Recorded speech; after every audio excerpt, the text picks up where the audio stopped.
Hey guys, tonight we're going to talk about the roller coaster of emotions, the ups and downs that make your chest feel like a carnival ride you didn't sign up for. One moment it's joy at full speed, the next it's dread dropping you straight down into your stomach. You know that feeling like life has tossed you into a ride with no safety belt. If it goes on forever, you'd think, there's no way I'd survive this.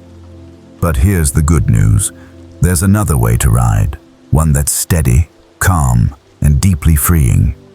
So, before you get comfortable, take a moment to like the video and subscribe, but only if you genuinely enjoy what I do here. And because I love knowing where and when people are tuning in, drop a quick comment with your location and the time you're watching. You'd be surprised how connected this community feels when someone in Chicago at midnight sees a reply from someone in Oregon at dawn. Now, dim the lights, maybe turn on a fan for that soft background hum. And let's ease into tonight's journey together. Imagine, for a moment, a life where anger doesn't grab you by the throat, fear doesn't sneak up on you at 2 a.m., and sadness doesn't hold you underwater. Instead, picture yourself standing in the middle of all those feelings steady, like a mountain while the weather shifts overhead. That's what we're going to explore tonight. Not magic, not escapism, but a simple, ancient way of seeing through the storm. Buddhist teachings describe emotions as waves, sometimes crashing, sometimes gentle, but always temporary. And here's where things get interesting. The promise isn't that you'll never feel those waves again. The promise is that you'll learn to surf them, to float on top, instead of being swallowed by them. This is what I mean by emotional mastery, and it starts with something deceptively simple: paying attention. You don't have to retreat into a cave or sit cross-legged on a mountain. You don't need incense, gongs, or shaved heads, unless that's your style. Instead, it might look like pausing when you feel your heart racing, taking one deep breath before answering that stressful email, or even noticing the sensation of warm water on your hands as you wash the dishes. Small, ordinary moments where you reclaim the steering wheel. And yes, you might be thinking, that sounds too easy. But think of it this way. When was the last time you actually noticed your breath without trying to fix it? That one act, noticing, is the doorway to a calmer mind. It sounds tiny, but tiny doors often open into very big rooms. As we begin this journey tonight, hold this image. Emotions as guests knocking on your door. Some are rowdy, some polite, some stay too long. The trick isn't to slam the door in their faces or let them take over your living room forever. It's to greet them, learn what they have to say, and watch them leave.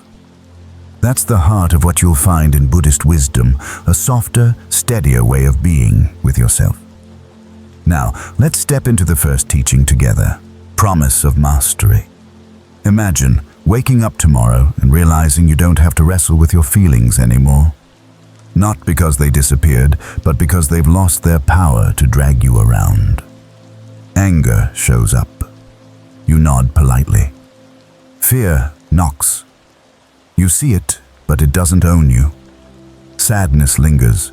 You sit with it, knowing it won't stay forever. That's the quiet promise of emotional mastery. You stop being a prisoner of your moods and start becoming their gentle observer. Buddhist teachers often compare the mind to a sky. Emotions, just clouds. Some are fluffy and sweet, others dark and stormy. But clouds don't change the sky itself. They pass. The trick is remembering you're the sky, not the cloud. This shift might sound poetic, but it's incredibly practical. It means you don't have to identify with every surge of feeling. You can let it come and go, like weather rolling across the Midwest plains. Now, I know Americans have a complicated relationship with emotions. On one hand, we're encouraged to just be happy and keep smiling, like those polished Instagram posts. On the other hand, when feelings overwhelm us, the advice is usually to stuff them down with food, binge-watch TV, or pour another drink. Neither extreme works. What Buddhism offers is not suppression or indulgence, but balance. You can feel without drowning. Picture yourself at a family dinner. Someone brings up politics. Tension rises. Normally, maybe you'd snap back, defend your side, or storm out. But imagine instead you pause, breathe, and choose not to be carried away. The argument loses its fire because you didn't feed it. That's mastery in action.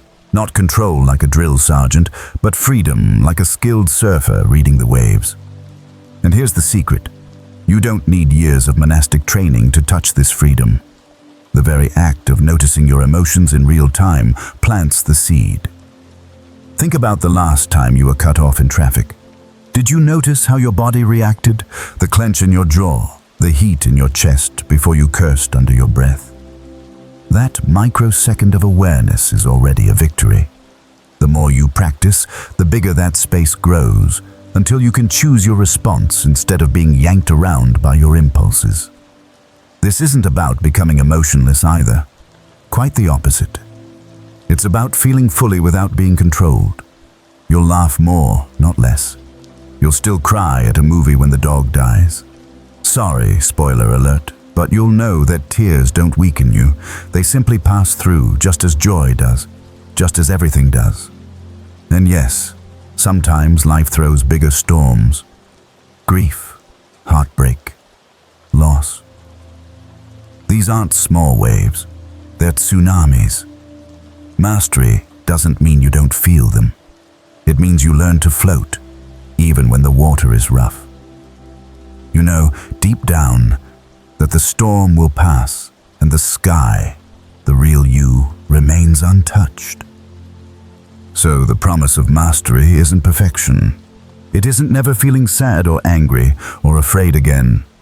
It's realizing those feelings don't define you. They visit, they leave, and you remain. It's the quiet confidence of knowing, I can handle whatever comes. That's where this journey begins. Not with running away from emotions, but with shifting how you relate to them. And once you taste even a little of this freedom, the next step becomes irresistible. Learning the timeless key that unlocks it all. That key is impermanence. Impermanence. Unveiled. Take a slow breath in, and as you let it out, notice how even that simple act doesn't last. The inhale rises, the exhale falls, and then it's gone. That's impermanence in motion, right inside your own body. Every moment passes, every sound fades, every thought appears and vanishes like a ripple on a lake. It's the core of Buddhist wisdom. Nothing stays the same, not even the feelings that feel like they might crush you. Think back to a time you were furious. Maybe someone lied to you, or cut you off in traffic, or betrayed your trust. In that moment, the anger felt eternal, like it would burn in your chest forever. But did it? If you look honestly, that fire cooled. Maybe it flared up again, but it never stayed in the same form. That's impermanence. The same is true with joy, with sadness, with love, with fear. They all move, change shape, and fade. The mistake we make is believing they're permanent when they're not. Americans often chase happiness as if it's a trophy to win and then keep on a shelf. Advertisements promise lasting joy in a car, a drink, a phone upgrade. But happiness too is impermanent. You buy the car, and it shines for a week, maybe a month, and then the shine dulls. You drink the drink, and the buzz wears off. The phone becomes just another rectangle in your pocket. This isn't depressing, it's liberating. Because if joy fades, so does pain. Impermanence can sound scary, like nothing is reliable. But the truth is, it's what makes growth possible. Imagine if you were stuck in your worst moment forever. Imagine if grief never softened or heartbreak never healed. Impermanence is the grace that allows wounds to close. It's the reason winter doesn't last forever, even if February sometimes feels like it might. Let me paint a picture. You're walking along the coast, waves crashing against the shore. Each one rises high, breaks with force, and then rolls back into the sea. Not one wave has ever stayed. Not one wave has refused to fall. That's your emotions. When fear comes, it's a wave. When sadness knocks, it's a wave. And just like the ocean, you don't have to fight the wave. You let it rise and fall, knowing another will follow. This idea alone can change how you live. Instead of clinging desperately to the good moments, you savor them because you know they're fleeting. Instead of resisting the painful ones, you soften into them because you know they'll pass. Life becomes less of a battle, more of a dance. You don't freeze the music, you let the song play. Now, if you're listening to this at night, maybe lying in bed with your phone resting on the nightstand, ask yourself, which emotion today felt like it would never leave? Was it stress, irritation, maybe even joy? And then notice, where is it now? Did it vanish, shift, soften? That's impermanence showing itself quietly, without you even asking. There's a little exercise that can help. The next time you feel overwhelmed, say to yourself, this too will pass. Simple words, but powerful. It doesn't mean you dismiss your feelings. It means you remember their nature. Like clouds drifting, like leaves falling, like seasons turning, they don't last. This phrase has carried people through heartbreak, grief, even depression. Because nothing, not even the darkest night, stays forever. And here's where impermanence becomes not just comforting, but empowering. If you know feelings change, then you stop reacting as if every emotion is the end of the world. You stop saying, I am angry, and instead see, anger is here, for now. That space between you and the feeling, that's where freedom begins. You are the witness, not the storm. I want you to imagine waking tomorrow and feeling a rush of fear about something, maybe work, maybe money, maybe a relationship, but instead of spiraling, you remember, fear rises, fear falls. You breathe, you watch, and you let it move through. That's not weakness, that's strength of the deepest kind. Because now, you're not at the mercy of every gust of wind. You're steady, rooted, like a tree that bends but doesn't break. If this resonates with you, leave a quick comment about a time when you realized something you thought was permanent actually changed. Maybe it was an emotion, maybe a life situation. Sharing those moments reminds us we're not alone in this truth. We're all weathering the same sky. Impermanence doesn't just free you from pain. It also invites you to love more deeply.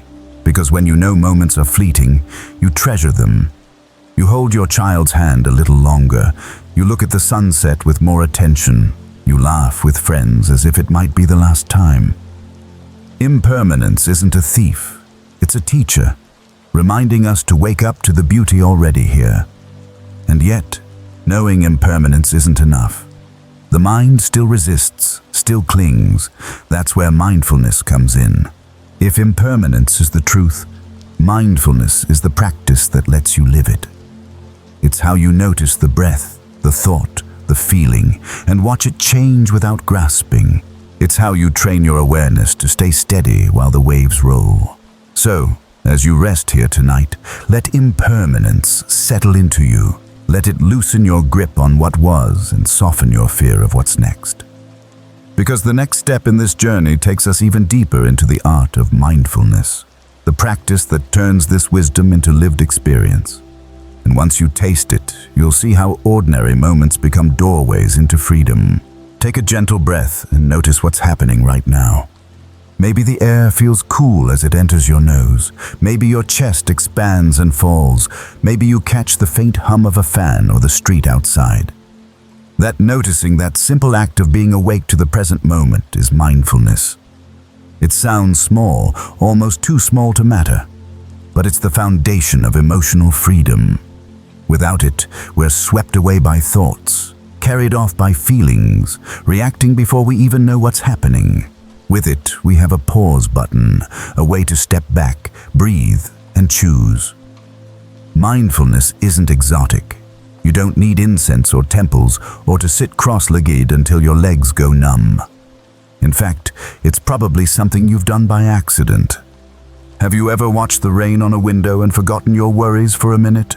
Or noticed the smell of coffee in the morning and felt a flicker of calm? That's mindfulness showing up in everyday life. The difference is, when you practice it intentionally, it becomes a skill you can rely on whenever emotions surge. Let's say you feel irritation rising. Someone says something sharp in a meeting, or your partner forgets to do the dishes, and suddenly your jaw tightens. Normally, you might snap, raise your voice, or let the irritation ruin your night. But with mindfulness, you pause. You notice the jaw, you notice the heat in your chest, you breathe. In that space, you get to choose, do I react or do I respond? And that choice is everything. Think of it like learning to drive. When you first sit behind the wheel, every car around you feels like a threat. You jerk, slam the brakes, tense your shoulders, but as you practice, you learn to stay calm.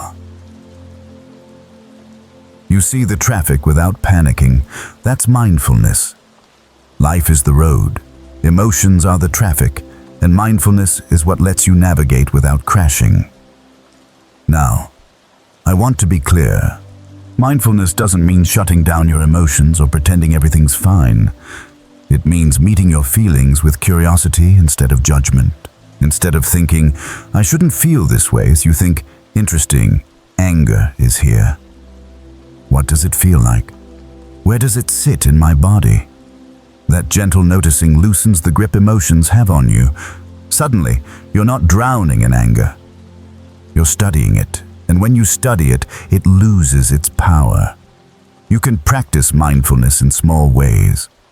Next time you wash your hands, actually feel the water, the soap, the temperature. Next time you walk outside, notice the ground beneath your feet, the sound of leaves, the way the air moves across your skin. Each act of noticing strengthens the muscle of awareness. And just like lifting weights builds strength, practicing mindfulness builds emotional resilience. If this feels like something you want to try, leave a comment about one everyday activity where you'd like to practice mindfulness. Maybe it's brushing your teeth. Maybe it's walking the dog. Maybe it's sipping your morning coffee. By naming it, you're already planting a seed, and when others see your comment, they might get inspired to try it too. That's how community grows. Here's the beauty. Mindfulness doesn't take hours. You don't have to carve out a retreat day or escape to the mountains. One breath is enough. One pause in the middle of stress is enough. Over time, those tiny pauses string together, and you start to see life differently. You stop reacting on autopilot, and you start responding with clarity. It's like stepping out of the storm and realizing you can watch the rain instead of being soaked by it.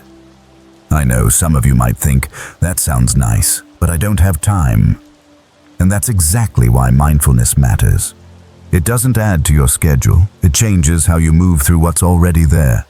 Washing dishes becomes practice. Driving in traffic becomes practice. Waiting in line becomes practice. Suddenly, life itself is your training ground. And when you stumble, which you will, that's part of the practice too. Maybe you forget to breathe. Maybe you react before noticing. That's okay. The very moment you realize you forgot, that's mindfulness returning. No judgment, no shame, just awareness, again and again, like the tide returning to the shore. As you lie here tonight, maybe you can practice right now. Feel the bed beneath you. Notice the rise and fall of your breath. Listen to the silence between my words. This is it. You're practicing already. And with every practice, you're training yourself to stay steady no matter what emotion arrives tomorrow. Mindfulness is the doorway. It's the art of being awake to what's here, right now. And through that doorway lies the deeper work. Learning not just to be present with emotions, but to live with them skillfully. The next step on our journey shows how to bring mindfulness into the most ordinary parts of life, turning them into moments of peace, practical moments. Let's take mindfulness out of the abstract and place it in the palms of your hands. You don't have to sit cross-legged for an hour to experience its power. The real magic shows up in the smallest, most ordinary moments of daily life. The kind of moments you'd usually overlook, the ones you think are too boring to matter. That's exactly where transformation hides. Picture yourself in the kitchen after a long day. You're washing the dishes, maybe half annoyed that nobody else did them. Normally, your mind races. You think about tomorrow's tasks, replay today's arguments, or scroll your phone while the water runs. But what if, just for a moment, you paid attention? You feel the warmth of the water on your hands, the slippery smoothness of soap bubbles, the rhythm of a plate rinsing clean. Suddenly, the mundane becomes soothing. You're not trapped in tomorrow's worries. You're right here with the hum of water and the simple act of cleaning. That's mindfulness in practice. Or think about your commute. Maybe you're stuck in traffic, brake lights glowing red for miles.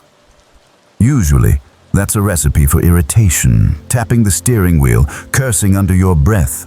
But instead, what if you used it as a cue? Hands on the wheel, you notice the weight of your grip, you soften it, you take a deep breath, feel your chest rise and fall. Even in the middle of rush hour, you've carved out a pocket of calm. Mindfulness transforms irritation into opportunity. Here's another one. Eating. How many meals have you eaten without tasting them? You scroll your phone, watch TV, shovel food in without really noticing. The next time you eat, try slowing down. Smell the food, notice the texture. Chew slowly enough to taste every bite. You may realize you've been missing a quiet pleasure hiding in plain sight. And your body, your digestion, your stress levels. They'll thank you. When you weave mindfulness into these tiny spaces, it's like planting seeds in a garden. Each moment of attention waters the soil. Over time, those seeds grow into resilience, patience, and clarity. You begin to notice when emotions rise. Not an hour later, not after you've reacted, but right as they spark. That's the power of practice. It sharpens awareness until it feels natural, almost effortless. And yes, at first it will feel awkward. You'll forget. You'll start washing dishes and realize you were lost in thought for 10 minutes. But the moment you remember, that's success. Mindfulness isn't about staying focused forever. It's about remembering to return, again and again. Each return is like doing another rep at the gym, strengthening the muscle of awareness. If you've ever felt like mindfulness is too lofty, too spiritual, too out of reach, let this be your reminder. You're already doing it. Every time you notice a sunset and pause, every time you hear laughter and smile without thinking, you're practicing. The invitation is simply to do it on purpose, more often, in more moments. Now, I'd love to hear from you. Take a second and comment with one everyday activity where you'll try mindfulness this week. Maybe it's walking the dog, folding laundry, brushing your teeth, or sipping your morning coffee. Sharing it not only sets an intention for yourself, it gives others ideas too. You never know who might read your comment and think, I'll try that. This is how a community of practice begins, through small shared commitments. The beauty of practical mindfulness is that it doesn't demand extra time. You don't need to escape your life to practice. Your life becomes the practice. Every moment is an invitation. And once you start to see it, you realize that peace isn't something you find in a retreat center far away. It's something you can touch right now, in your kitchen, your car, your office, your bed. As you lie here tonight, maybe you can try a mini practice. Feel the fabric beneath your body. Notice the breath, not trying to change it, just watching it come and go. Maybe your mind wanders. That's okay. When it does, just bring it back. Gently, like guiding a child home. That's mindfulness alive, right here, without effort. And here's the best part. When you practice mindfulness in daily life, you prepare yourself for bigger storms. The same awareness that notices the warmth of water on your hands will one day notice the first sparks of anger before they flare, or the first waves of sadness before they flood. That's when mindfulness shows its true power, turning ordinary awareness into extraordinary resilience. But there's still another level. It's not just about these small practices. It's about anchoring your mind in a way that holds steady even when the world spins. That anchor is meditation, and it's where our journey naturally flows next. Comment your insight now that we've dipped into everyday mindfulness. Let's take a moment to pause together. You've probably noticed by now that mindfulness isn't about grand gestures. It's about small awakenings. And maybe, as you listened, one thought or practice stood out to you. It could have been the image of traffic lights becoming a meditation cue, or the simple act of tasting your food like it's the first time. Whatever it was, that spark of recognition matters. It means the teaching is landing in your own life. So here's my invitation. Drop a quick comment with the insight that resonated most with you so far. Was it the reminder that emotions are like waves? The phrase, "this too will pass"? Or maybe it was the idea that even dishwashing can become a sacred practice. When you write it down, you anchor the lesson deeper in your own mind. And when someone else reads it, they might realize they're not alone in their struggles. A simple comment can ripple out further than you think. Now, let's lean into what happens when these insights are put into practice through meditation. Meditation is where mindfulness takes root. Think of mindfulness as noticing the seeds, and meditation as tending the soil. Without soil, seeds scatter in the wind, but with meditation, they grow roots. And over time, they become strong, steady trees that can weather any storm. For many people, meditation feels intimidating. The picture in their head is someone sitting perfectly still for hours, eyes closed, mind blank. That's not the reality. Meditation is simply practice for paying attention. You sit or lie down or even walk slowly, and you keep bringing your awareness back. Sometimes to your breath, sometimes to sounds, sometimes to the sensations in your body. That's it. And every time your mind wanders, which it will, you notice and you return. This wandering, returning rhythm is not failure. It's the practice itself. Each return is like lifting a weight at the gym. It strengthens the muscle of awareness. Over time, you'll find your reactions softening. A thought of anger arises, and instead of grabbing it, you watch it float by. A worry bubbles up, and instead of spiraling, you breathe, you return. Slowly, the mind becomes steadier, like a lake settling after a stone has been tossed in. Meditation also reveals something profound, that your thoughts and feelings are not you. They're just passing weather. You sit and watch them come and go, and eventually you realize that behind them is a vast, open sky of awareness. That's the real you, the steady witness that doesn't vanish even when storms roll through. And touching that space, even for a few seconds, changes how you move through life. Here's a practice you might try tomorrow. Set a timer for just 3 minutes. Sit somewhere comfortable. Close your eyes if you'd like, and simply watch your breath. Feel it enter, feel it leave. When your mind wanders, because it will, don't scold yourself. Just say quietly, thinking, and return to the breath. That's all. 3 minutes, once a day. It's like building a bridge to calm, one plank at a time. And if you've already tried meditation, maybe you felt the resistance, the itch in your leg, the restlessness in your chest, the boredom. That too is part of the training. Each time you notice it, each time you stay, you're teaching your nervous system to calm down. Little by little, the storms lose their power. And when life throws you real storms, grief, stress, conflict, you'll discover that same skill shows up. You'll pause, you'll breathe, you'll return.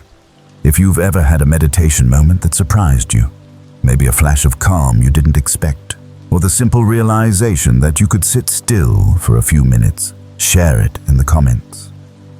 Those stories are gifts to others who think, I can't do this.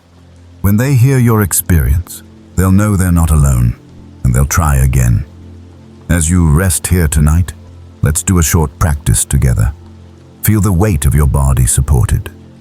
Notice the rise and fall of your chest. Listen to the spaces between these words. That's meditation. Nothing to achieve, nothing to force. Just awareness, soft and steady. You're practicing already. Meditation is the anchor that keeps you steady in the tides of life. But anchors are only useful when they're tested by real waters. And that's where we're heading next. Into the metaphor of the mind as an ocean and emotions as waves, rising and falling across its surface. Waves of the mind. Close your eyes for a moment and imagine the ocean. Vast, endless, stretching out to the horizon. Some days it's calm, the surface glassy and still. Other days, storms whip it into towering waves, crashing and foaming with power. Your mind is just like that ocean. Thoughts, feelings, moods. They're the waves that rise and fall. Sometimes gentle, sometimes violent, but always moving, always changing. The ocean itself, though, remains, and so do you. When anger flares up, it feels like a huge wave crashing down. You think it will drown you, but no wave has ever stayed forever. It rises, it peaks, it fades. The same is true for sadness, fear, even joy. They come, they go, and beneath them all is the deep ocean of awareness. This is what meditation begins to reveal. You are not every wave that rises in your mind. You are the water itself, vast and deep, able to hold whatever comes. Think about it. How many times have you said, "I am angry," or "I am sad"? But what if instead you said, "Anger is here," or "Sadness is passing through"? Notice the difference. One fuses your identity with the wave. The other reminds you it's just weather moving across the surface. You're not the storm, you're the ocean. I want to pause here and invite you to reflect. Can you remember a time when you thought a feeling would never leave, only to realize later it had passed? Maybe heartbreak after a breakup, stress during a deadline, grief after a loss. In the middle, it felt endless. But here you are, on the other side. That's the proof. Every wave eventually falls back into the sea. If you've experienced this, share it in the comments. Your story may give someone else hope that their own storm will also pass. This shift doesn't mean denying emotions. The ocean doesn't pretend waves don't exist. It simply holds them. In the same way, you can allow emotions to be present without pushing them away or clinging to them. This practice builds resilience, because when you know waves always change, you stop panicking each time they rise. You trust the rhythm, you trust yourself. Imagine you're standing on the beach, watching the tide roll in. One wave rushes close to your feet, then slides back. Another comes, and another. You don't chase them. You don't try to stop them. You simply watch. That's how mindfulness meets emotions. Watching, steady, aware. No wave can knock you down when you learn to stand like that. And yes, some waves are stronger than others. Grief, anger, loneliness. These can feel like storms that drag you under. But even then, the ocean remains. You may tumble, you may struggle, but the depth is still there. With practice, you remember to float, to breathe, to wait. The storm always passes. Here's a practice you can try tonight. As you lie here, picture your mind as that vast ocean. Whatever thoughts or feelings you notice, see them as waves. Watch them rise, watch them fade. You don't have to do anything, don't have to chase them away. Just let the ocean do what it does. Move. That simple visualization can soften the grip of even the heaviest feelings. If you'd like, take a moment to comment what kind of wave you've noticed in yourself recently. Was it a wave of stress? A wave of joy? A wave of fear? Naming it can be powerful, And reading others' comments may remind you that we all ride these waves together. You're never the only one in the water. The more you practice this perspective, the more freedom you find. Suddenly, anger is just a wave, not a monster. Sadness is just a wave, not a life sentence.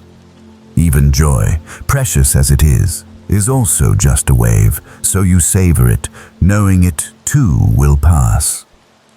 Life becomes less about controlling the ocean and more about learning to ride it with grace. And yet, the ocean doesn't just hold waves. It has depth. Meditation takes you deeper, beneath the surface, where the water is calm no matter what storms rage above. That's where real peace lives.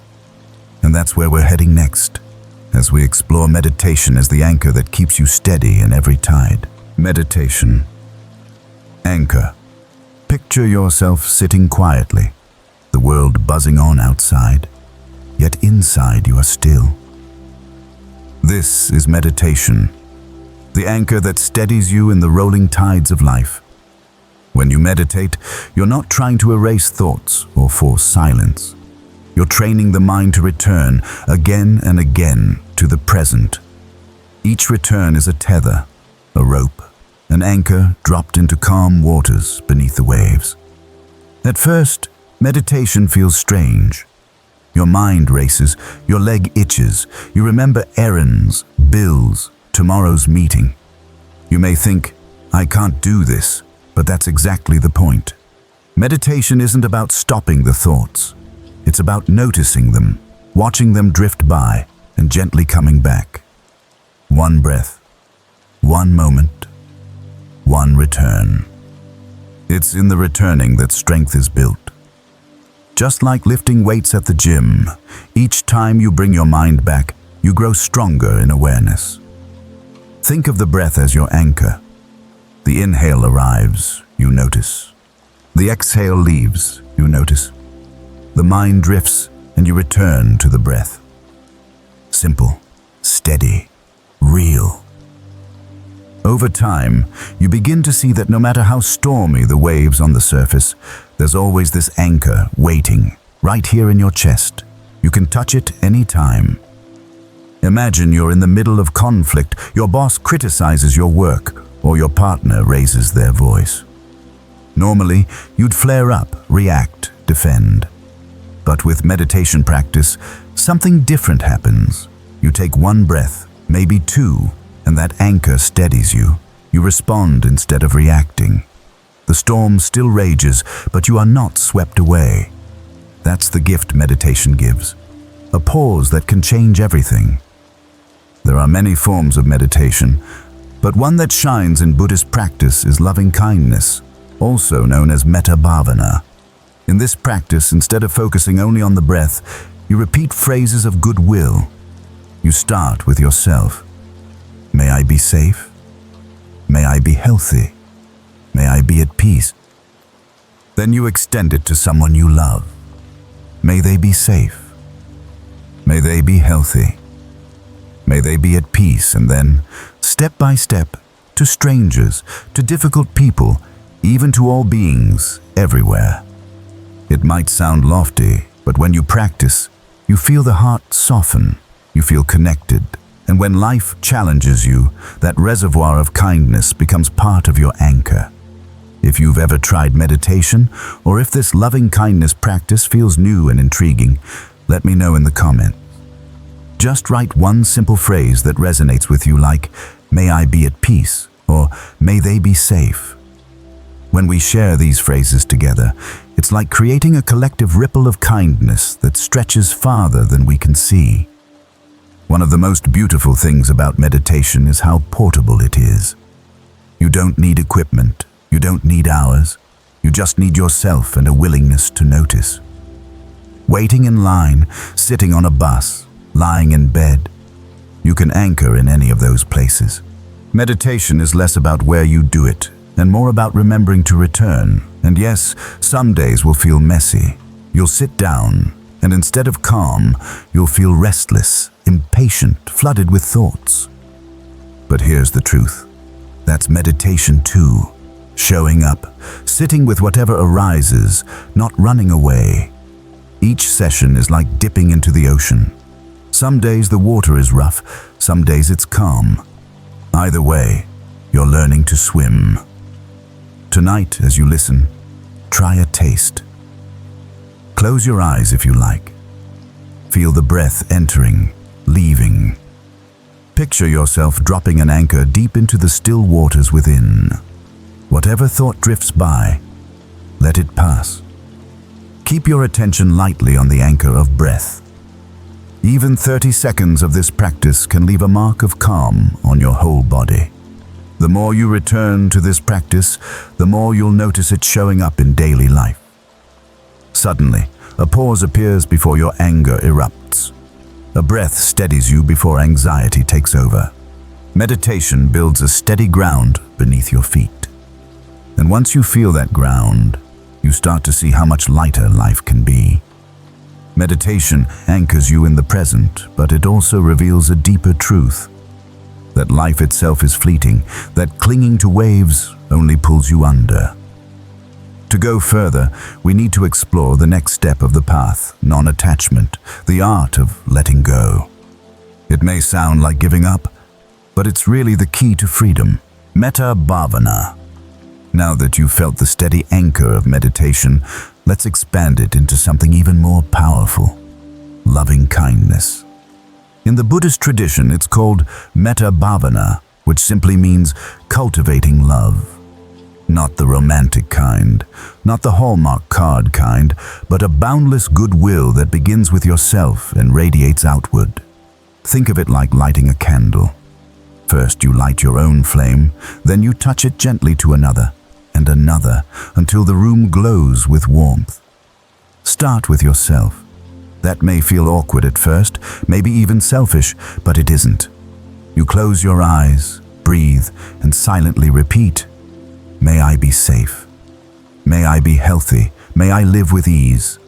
May I be at peace," as you say it. You imagine yourself bathed in kindness, as if someone who loved you unconditionally was wrapping you in a blanket of compassion. Sometimes you might resist it, hearing an inner critic say, "I don't deserve this," but that's exactly why the practice is so radical. You offer yourself what the world sometimes withholds: gentleness. Then, once your own flame is lit, you extend it. First, to someone you love easily. Maybe a family member, a dear friend, or even your pet. Picture them clearly and repeat the same words. May you be safe. May you be healthy. May you live with ease. May you be at peace. Feel your heart expand as you send that wish out. From there, the circle widens. You bring to mind someone neutral, maybe the barista who serves your coffee or the neighbor you wave to but barely know. You offer them the same gift, and then, perhaps the hardest part, you extend it to someone you struggle with. Someone who irritates you, who has hurt you, who triggers anger. It doesn't mean you excuse their behavior. It means you see their humanity. You acknowledge that beneath their actions, they too long for safety, health, and peace. That extension is where metta truly transforms. Finally, the practice opens to everyone, everywhere. People you'll never meet, strangers across the world, every being on this planet. You send the same words like ripples across an ocean. May all beings be safe. May all beings be healthy. May all beings live with ease. May all beings be at peace. At first, it may feel mechanical. You repeat words, not sure if you feel anything, but over time, something softens. You notice a shift in the way you respond to others. You find patience in places where before there was frustration. You feel warmth even toward yourself when you stumble. This is how Metta Bhavana works. It reshapes the heart one phrase at a time. And here's why it matters. Life is full of conflict. People cut us off, disappoint us, argue with us. Without practice, we meet anger with anger, pain with pain. But when loving kindness becomes part of your anchor, you respond differently. You may still feel the sting, but you choose compassion over retaliation. That choice ripples outward.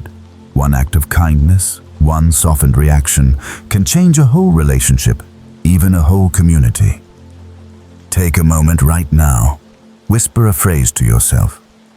May I be at peace. Then imagine someone close to you and whisper, may you be at peace.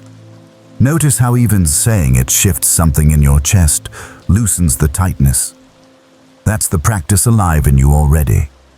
If you'd like, share one phrase in the comments that you want to carry forward. Maybe it's, may I be healthy, or may all beings be safe. Simple words, but written down, they become a commitment, and reading each other's phrases weaves a web of goodwill across this little community. Remember, loving kindness isn't about perfection. Some days you'll feel genuine warmth. Other days it will feel flat. That's okay. Like exercise, the benefit comes from showing up, not from doing it perfectly. Even when you don't feel it, the act of repeating kindness plants seeds. And over time, those seeds grow into resilience, empathy, and a heart that bends instead of breaks. So far, we've explored mindfulness and meditation as ways of anchoring yourself. With Metta Bhavana, you've seen how that anchor can glow with warmth and connection, but life doesn't happen only in meditation sessions. The real challenge is carrying that awareness and compassion into the ordinary rhythm of daily living. Daily mindfulness. Let's take the practice of mindfulness out of the cushion and into your daily life, where the real test always happens. It's one thing to feel calm while sitting in silence, eyes closed, nothing to distract you.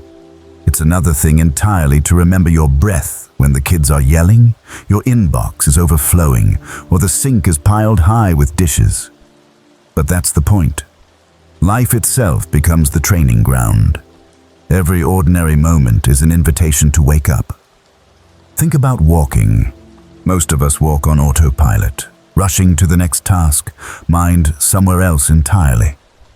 But what if you slowed down just a little? Not dramatically, not so people stare, just enough to feel your feet touch the ground. Heel, then toe. The subtle shift of balance, the air brushing your face.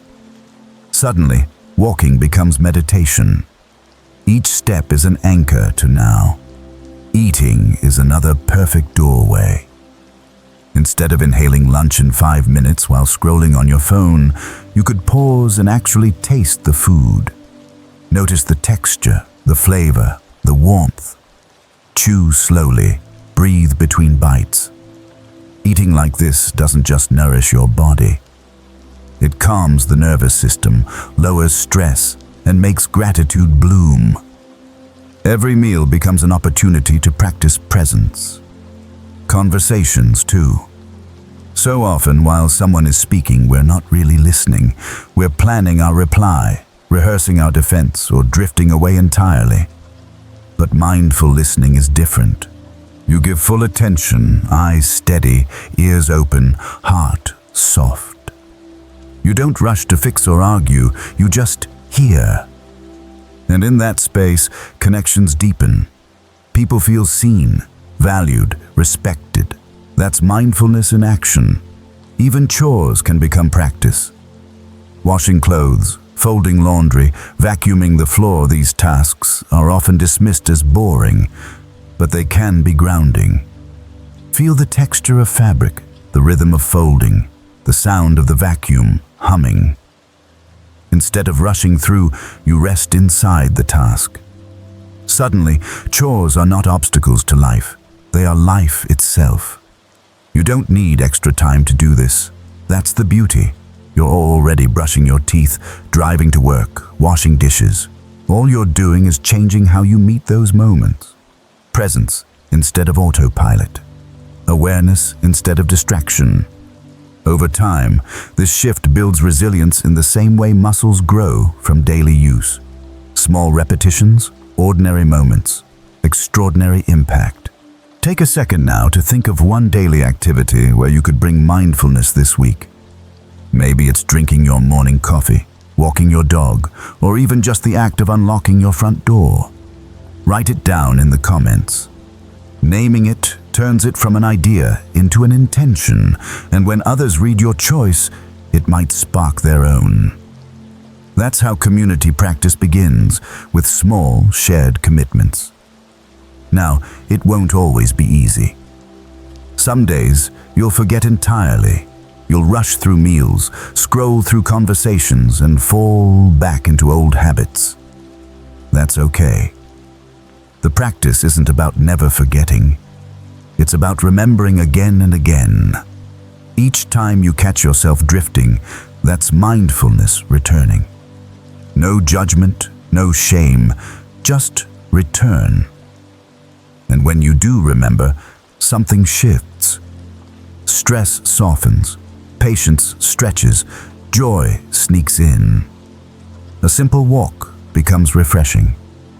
A conversation becomes meaningful, a chore becomes peaceful. Life doesn't change on the outside, but on the inside, the quality of your experience transforms. As you lie here tonight, maybe try it with your own breath.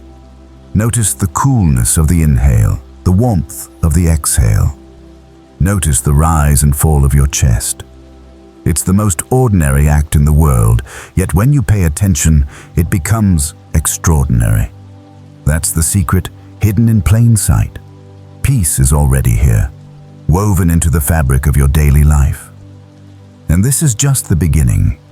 Daily mindfulness gives you small islands of calm, but the deeper challenge lies in releasing what we cling to. Attachments. Our desire to hold on to pleasure and resist pain are the very root of suffering. Learning how to loosen that grip is the next step in this journey. Non-attachment path. Take a moment to notice your hands. They hold, they grasp, they cling. And just like your hands, your mind does the same thing.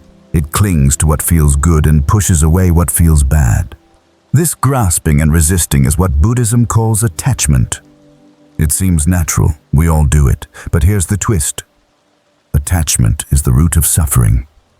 The more tightly we hold, the more pain we create when things inevitably change. Think about that promotion you worked hard for, the one you thought would finally bring peace, or the relationship you believed would last forever, or even the slice of chocolate cake you couldn't wait to eat. Each brought joy, but the joy never stayed. The promotion led to new stress. The relationship shifted. The cake was gone in 3 bites. It's not that these things were wrong. It's that clinging to them for lasting happiness was like trying to hold water in your fists. It always slips through. Non-attachment doesn't mean you stop caring. It doesn't mean you have to give away everything you own or live without love. It means you learn to enjoy fully without grasping desperately. You appreciate what's here, knowing it will pass, and you let it go with grace when it does. Instead of chaining yourself to outcomes, you meet life with open palms. That openness is freedom. Imagine holding a butterfly. If you squeeze too tightly, you harm it. If you hold with open hands, you enjoy its beauty for as long as it stays. That's non-attachment. Relationships, possessions, achievements. They're butterflies. You don't stop enjoying them. You stop crushing them with your grasp.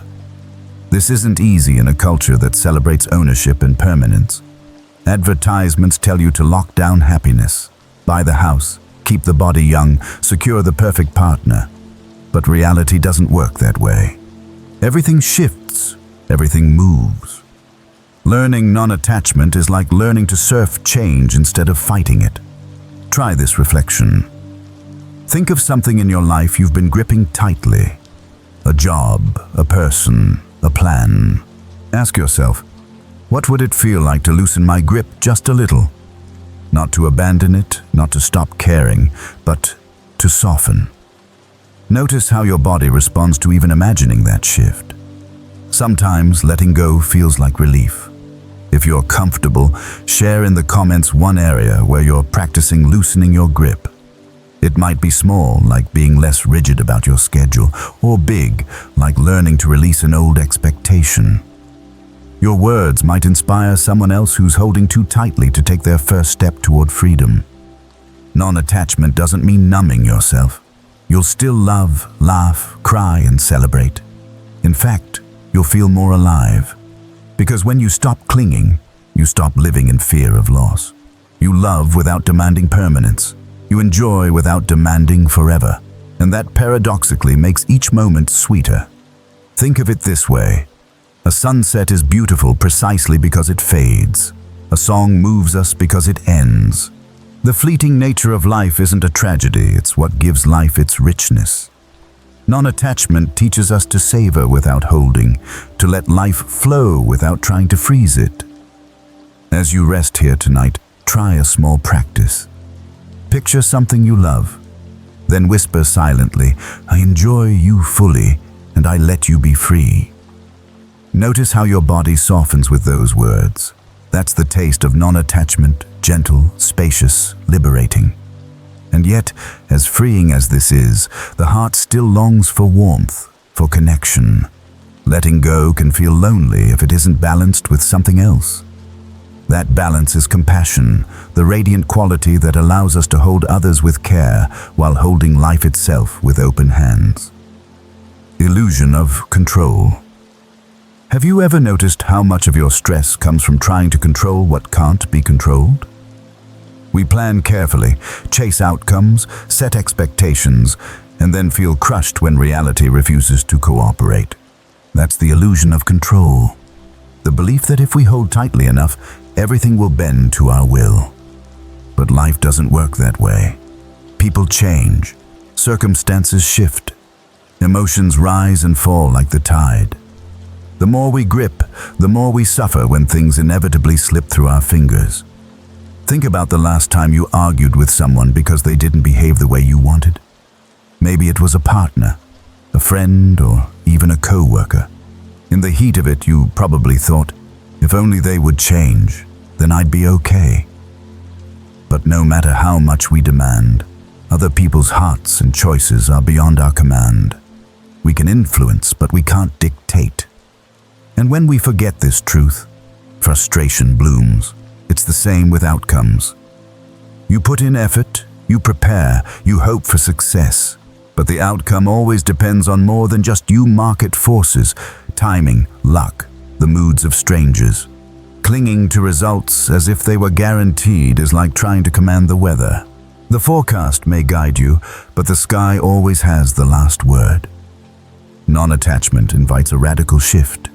Instead of gripping the steering wheel of life until your knuckles turn white, you learn to loosen your hold.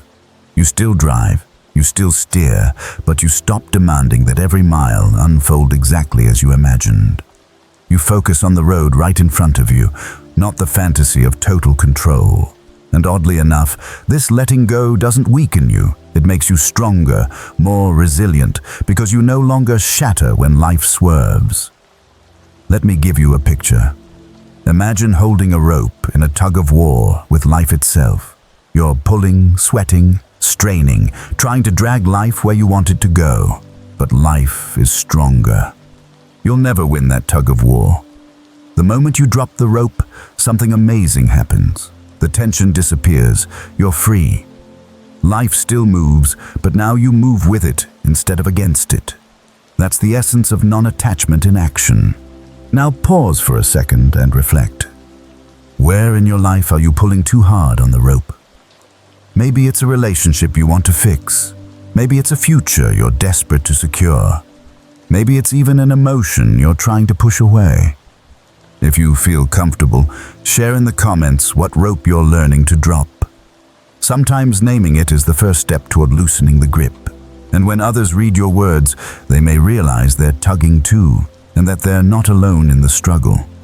The truth is, control is seductive. It gives us a false sense of safety, but it's a cage disguised as comfort. Freedom comes when you stop clinging to the illusion. When you accept that you cannot command every outcome, you find space to breathe. You stop wasting energy on the impossible and start living in the possible. And in that space, peace grows. This doesn't mean you give up. It means you engage fully, but without chains. You still love deeply, but without demanding forever. You still work hard, but without staking your worth on the result. You still dream, but without believing the dream must unfold exactly as planned. It's like holding life in open hands instead of fists. Open hands can receive. Fists can only clutch. As you rest tonight, try this simple practice. Picture something you've been trying to control. A situation, a person, an outcome. Inhale deeply, and as you exhale, imagine setting it down, just for now. Feel the release in your chest, the unclenching in your shoulders. That's the taste of freedom when the rope slips from your hands. But here's the paradox. When you let go of control, you don't fall into emptiness. You fall into connection. Because once the fists open, compassion can flow. And compassion is what transforms non-attachment from detachment into love. Without compassion, letting go feels cold. With compassion, letting go feels warm, soft, human. Wisdom of letting go. Take a breath and notice how it rises, holds for a second, and then naturally releases. You don't force the exhale, it happens on its own. This is the wisdom of letting go. Life flows more freely when you stop clutching at every inhale and trust that release will follow. The same is true for emotions, for people, for moments. You hold them gently, then you let them go, because that is their nature. Letting go is not about pushing away what you love. It's about understanding that clinging makes even joy feel heavy. Think of holding sand in your palm. Grip too tightly and it slips through your fingers. Hold it lightly and you get to feel its texture, its warmth, until the wind takes it. Wisdom is learning that open hands experience more than closed fists. In Buddhism, this wisdom is called discernment, seeing things as they truly are. You start to recognize the patterns. Joy fades, sorrow softens, anger rises and falls. Relationships evolve, bodies change, circumstances shift. When you see clearly, you no longer fight against reality. You stop demanding permanence in a world built on change. That clarity is freedom. Imagine a friendship that once defined your life. At its peak, you couldn't imagine a day without it. Then life shifted. New jobs, new cities, new families. The friendship changed shape. Maybe it ended. For years you might have mourned what was lost, but eventually you realized it gave you exactly what you needed at the time. Letting go didn't erase it. It honored it as part of your story. That's wisdom, seeing the gift in impermanence. Or picture yourself at work, pouring everything into a project. You hope for praise, recognition, success. But the outcome doesn't land the way you dreamed. Without wisdom, disappointment crushes you. With wisdom, you realize your worth was never tied to the outcome. The effort itself was meaningful. You grew, you learned, you gave your best. Letting go of results, you reclaim peace. Here's a small reflection you can try. Think of something you've been gripping, a memory, a goal, a hurt. Close your eyes, breathe, and whisper to yourself, I release you. Not with bitterness, but with gratitude. Notice how your body feels when you say those words. Maybe your shoulders soften, maybe your breath deepens. That's the subtle relief of wisdom breaking the chain. And this wisdom doesn't make you cold.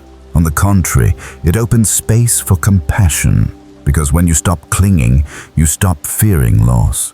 You're free to love without chains, to give without needing guarantees. Imagine telling a friend, I care for you now, in this moment, instead of, promise me you'll never leave. One is grasping, the other is freedom dressed in love. If this strikes a chord with you, write in the comments one thing you're ready to release. It doesn't have to be dramatic, it could be a grudge, an old expectation, or even the idea that you must always be in control.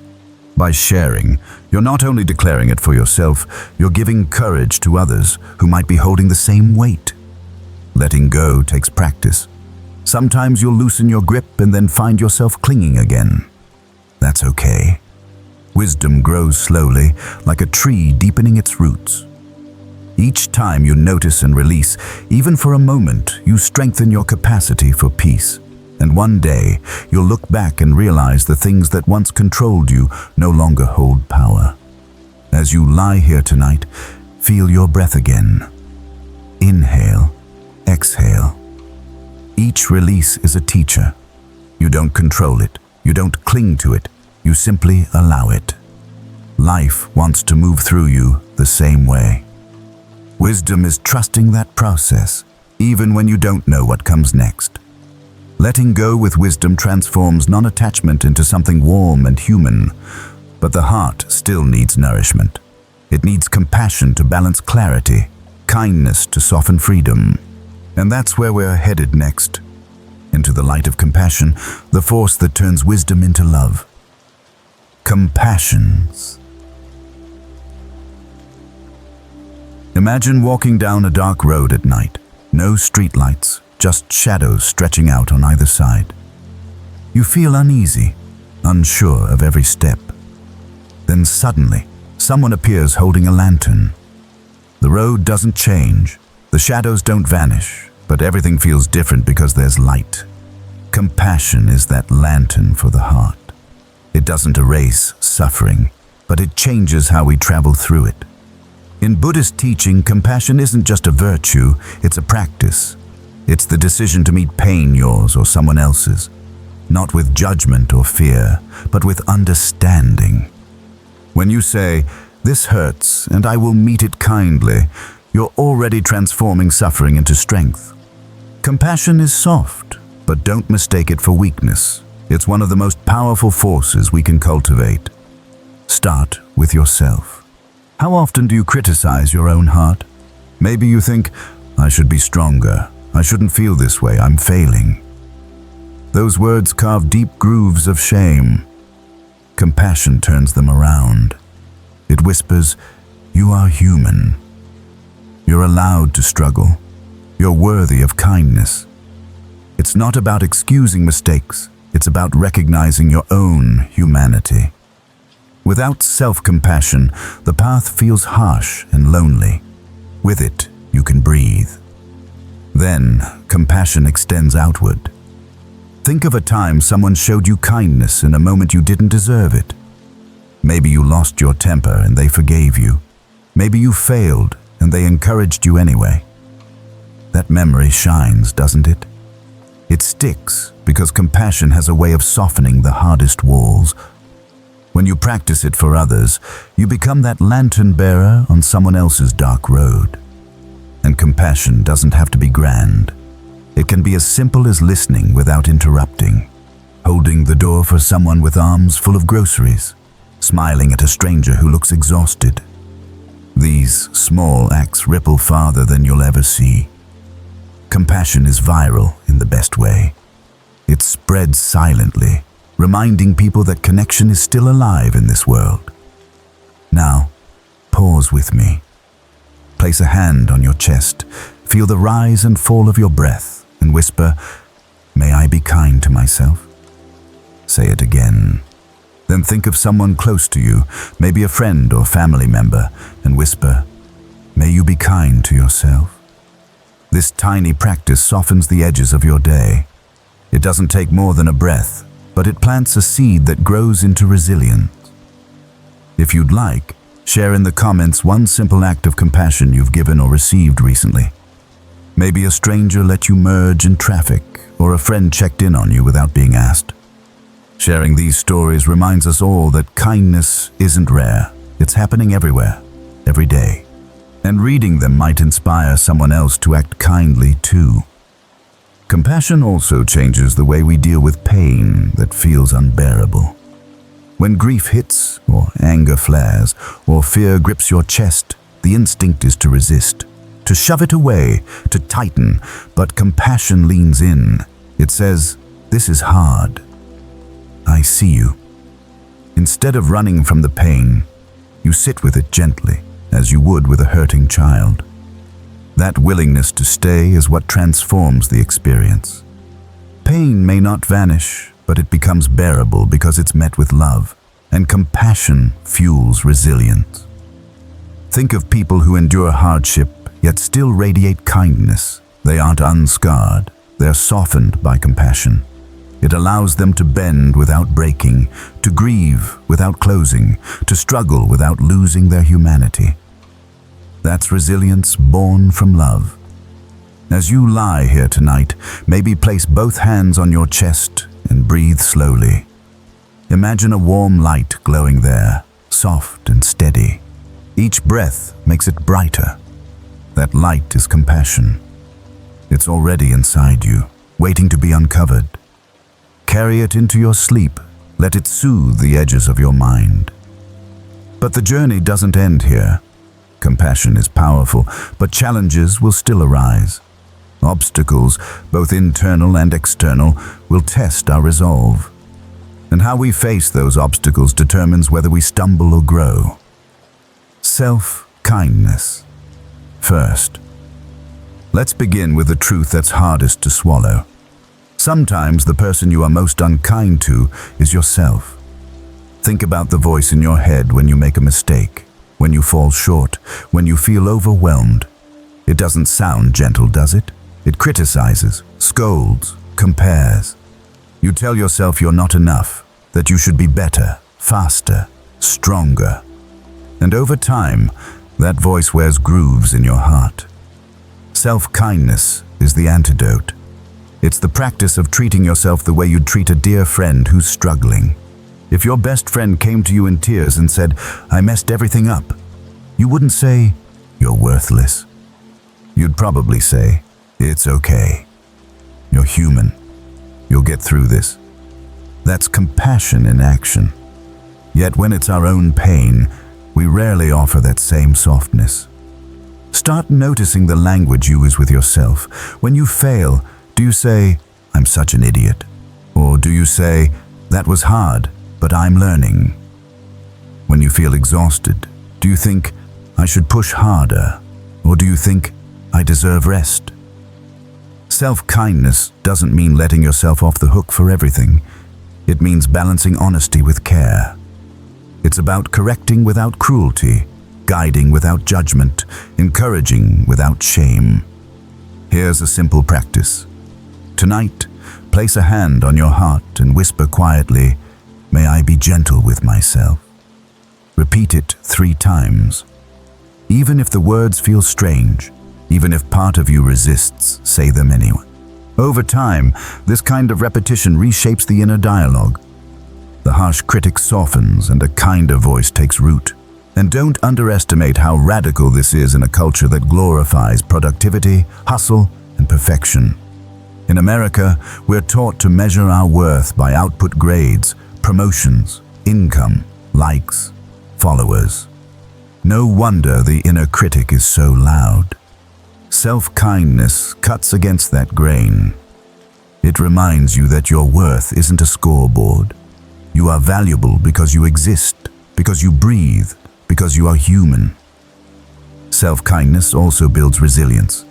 When you treat yourself with care, you recover from setbacks faster. Instead of spiraling in shame, you offer comfort and move forward. Imagine falling and scraping your knee. If you scold yourself, the wound stays raw. If you tend it gently, it heals. The same is true for emotional wounds. If you'd like, take a moment to share in the comments one way you can be kinder to yourself this week. Maybe it's allowing yourself to rest without guilt. Maybe it's speaking to yourself with encouragement instead of criticism. Maybe it's simply saying, "I did my best today." Naming it out loud makes it real, and it might inspire someone else to try the same. The beauty of self-kindness is that it doesn't stop with you. When you learn to soften toward yourself, it naturally flows outward. You become more patient with others, more forgiving, more compassionate. Because you know what it feels like to be met with gentleness, you can offer it back. It's like filling your own cup before pouring into others. You can't give what you don't have. And yes, there will be days you forget. Days when the critic is louder than the kindness. That's okay. Self-kindness isn't about perfection, it's about remembering to return, just like mindfulness. Each time you catch yourself being harsh and instead choose gentleness, you're strengthening the habit of compassion. As you lie here now, try saying silently, "I am worthy of kindness." Let it settle in your chest. Let it echo softly in your breath. Feel how even the act of saying it shifts your body, unclenches something tight. That's the medicine working. Self-kindness is the starting point. But compassion doesn't stop at the borders of the self. It wants to expand, to connect, to reach others. And when it does, something even more powerful awakens the strength we find together. Stronger together. Picture a single candle burning in the dark. Its light is small but steady. Now imagine 100 candles gathered side by side. The room fills with warmth, the shadows retreat, and suddenly the darkness doesn't feel so overwhelming. That's what happens when compassion extends beyond yourself. Alone, you can hold a little light. Together, we can light the whole path. Human beings are wired for connection. We're not meant to carry our burdens in isolation, no matter how fiercely independent our culture teaches us to be. You know the phrase, "Pull yourself up by your bootstraps"? It sounds noble, but have you ever actually tried to pull yourself up by your own boots? It's impossible. The truth is, we need each other. We always have. Think about the hardest moments in your life. Did you get through them entirely alone? Or did someone, even in a small way, help hold you up? Maybe it was a friend who listened without judgment. Maybe it was a stranger who offered kindness at just the right time. Maybe it was simply knowing that others had faced the same struggles and survived.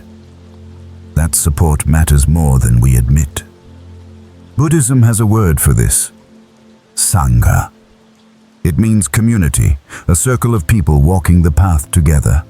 A Sangha could be monks in a monastery, but it could just as easily be a group of friends who meet to meditate once a week, or even an online community where people share insights and encouragement. The point isn't formality, it's the sense of belonging. Knowing you're not alone on the journey makes the road less heavy. When we practice compassion collectively, something shifts. Your struggles become lighter because they're shared. Your joys grow brighter because others celebrate with you. And when you stumble, others remind you to get back up. In turn, you offer them the same. It becomes a cycle of giving and receiving, a rhythm that keeps everyone moving forward.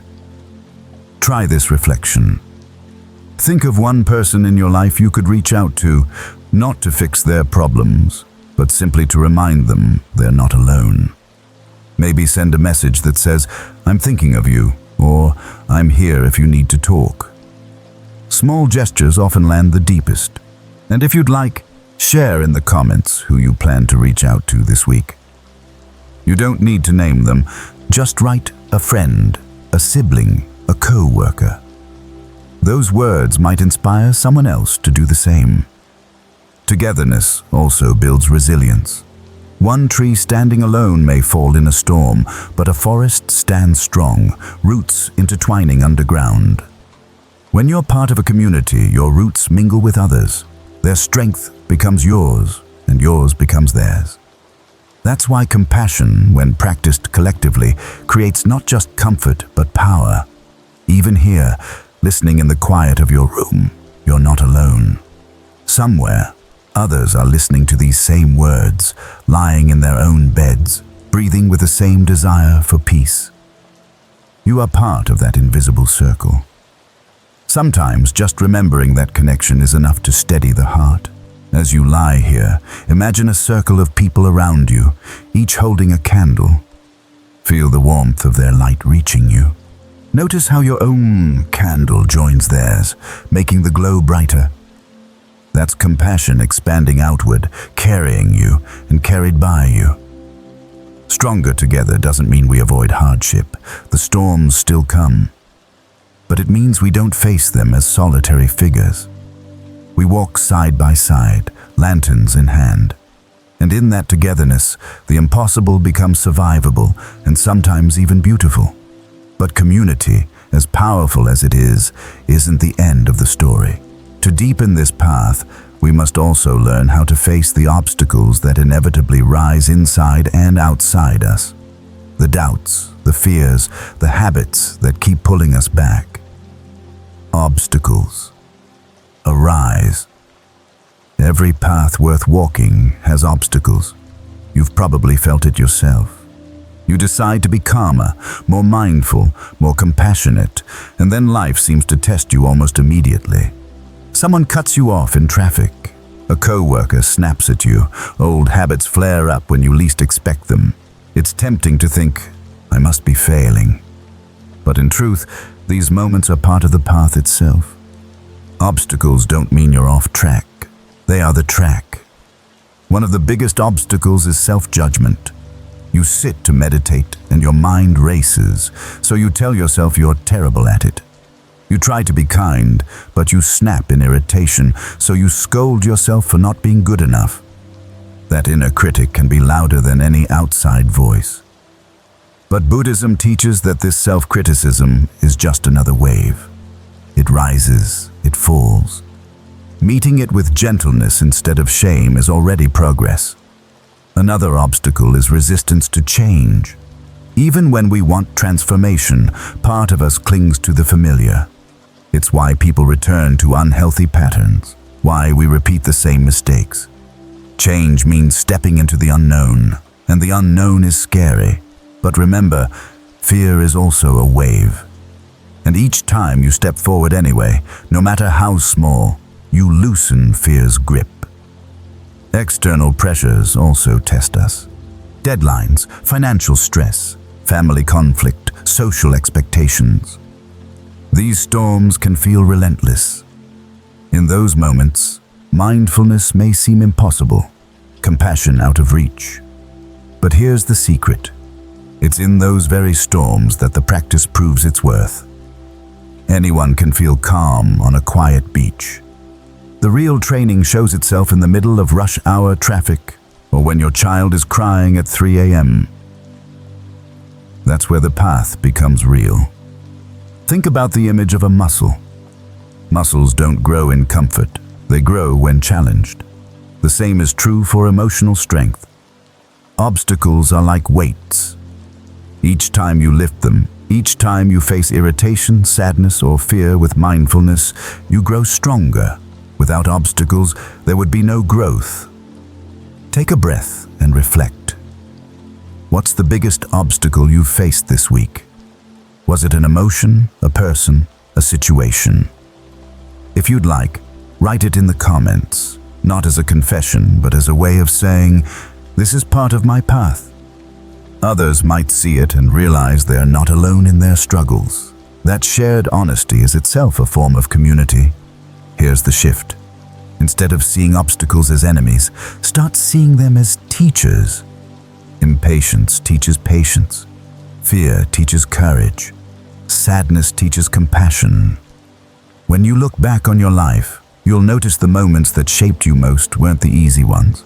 They were the hard ones you survived. Obstacles carve character, like rivers carve valleys. As you lie here tonight, bring to mind one obstacle you've been facing. Instead of pushing it away, try whispering, "You are my teacher." Notice how even that small change in attitude softens the weight. You may not solve it tonight, but you've changed your relationship with it, and that shift is where freedom begins. Obstacles will always arise, but each one is an opportunity to practice, to grow, to deepen your resilience. You don't have to love them, but you can learn from them. And in time, you may even thank them for shaping you into someone steadier, kinder, wiser. The path isn't about avoiding obstacles. It's about walking with them, learning from them, and letting them polish you like stones smoothed by the river. And when you learn to see obstacles as teachers, you're ready to face change itself, the one constant of life. Because behind every obstacle is impermanence, the reminder that nothing lasts, not even the struggles.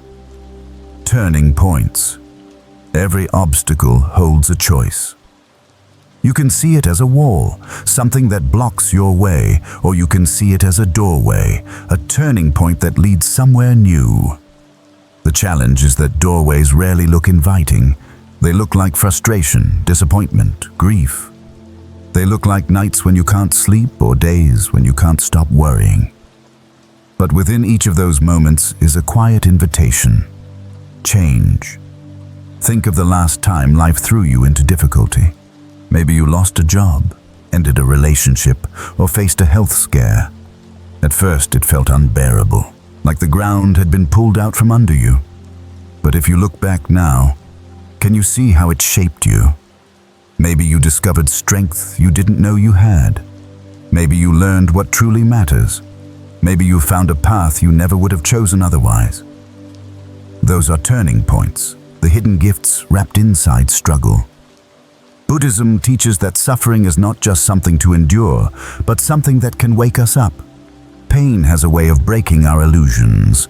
It shows us what we can't control, what we've been clinging to, and what truly needs our attention. If we meet suffering with mindfulness, it becomes a teacher. If we resist it blindly, it becomes a prison. The choice makes all the difference. Imagine standing at a fork in the road. One path is paved with resentment, bitterness, denial. The other is paved with curiosity, courage, and openness. Both roads begin at the same obstacle, but where they lead is very different. The first narrows your world. The second expands it. The turning point is the decision you make in the middle of difficulty. Let's make this practical. Say you're overwhelmed at work. The deadline looms, the stress builds, and your instinct is to push harder, fueled by panic. But what if, in that moment, you paused? You noticed your shoulders tight, your breath shallow, your mind racing. You stepped back, even for 2 minutes, and asked, "What's the lesson here?" Maybe it's learning boundaries. Maybe it's remembering that your worth is not tied to your output. That pause is the doorway opening, or think about heartbreak. At first, it feels like devastation, as if joy has been permanently erased. But over time, if you allow yourself to feel and learn, heartbreak teaches you about resilience, about the depth of love you're capable of, about the impermanence of all things. The pain doesn't vanish overnight, but it transforms into wisdom. That transformation is the turning point. Take a breath right now and reflect. What obstacle in your life has secretly been a teacher? Was it a loss, a failure, a challenge? If you'd like, share it in the comments. Not every detail, just a word. Loss, fear, heartbreak. Your word might be the encouragement someone else needs tonight, a reminder that their own pain can also become a doorway. Turning points often don't feel like turning points until later.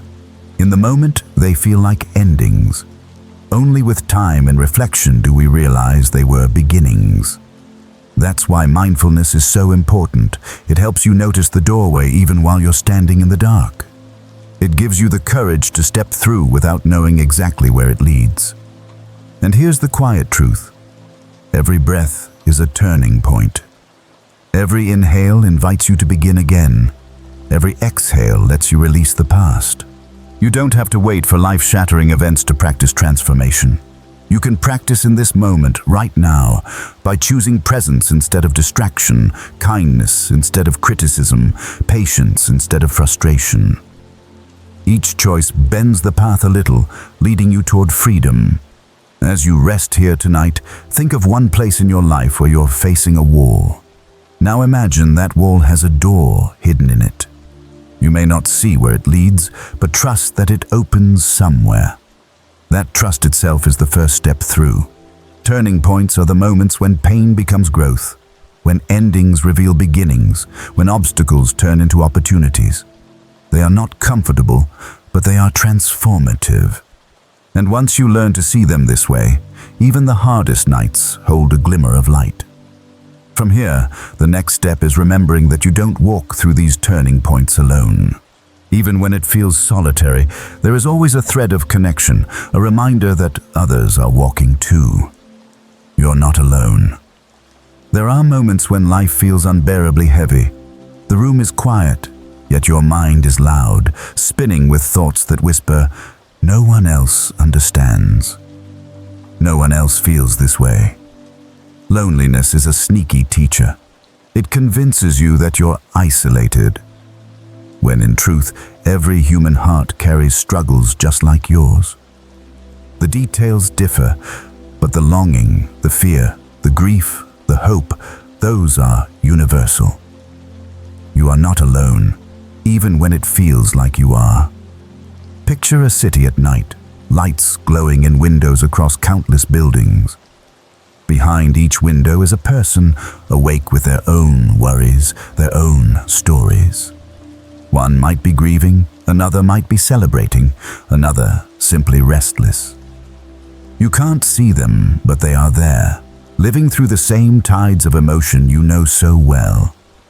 Loneliness shrinks the world to the size of your own pain. Compassion expands it again, reminding you that we're all connected in ways too vast to see. Even right now, listening to this, you're not the only one. Somewhere, someone else is lying in bed with earbuds in, breathing with the same desire for peace. They might be across the country or across the world, but you're sharing the same journey. That invisible community is real. The simple act of listening together creates a thread of belonging. This is why community matters so deeply in Buddhist practice.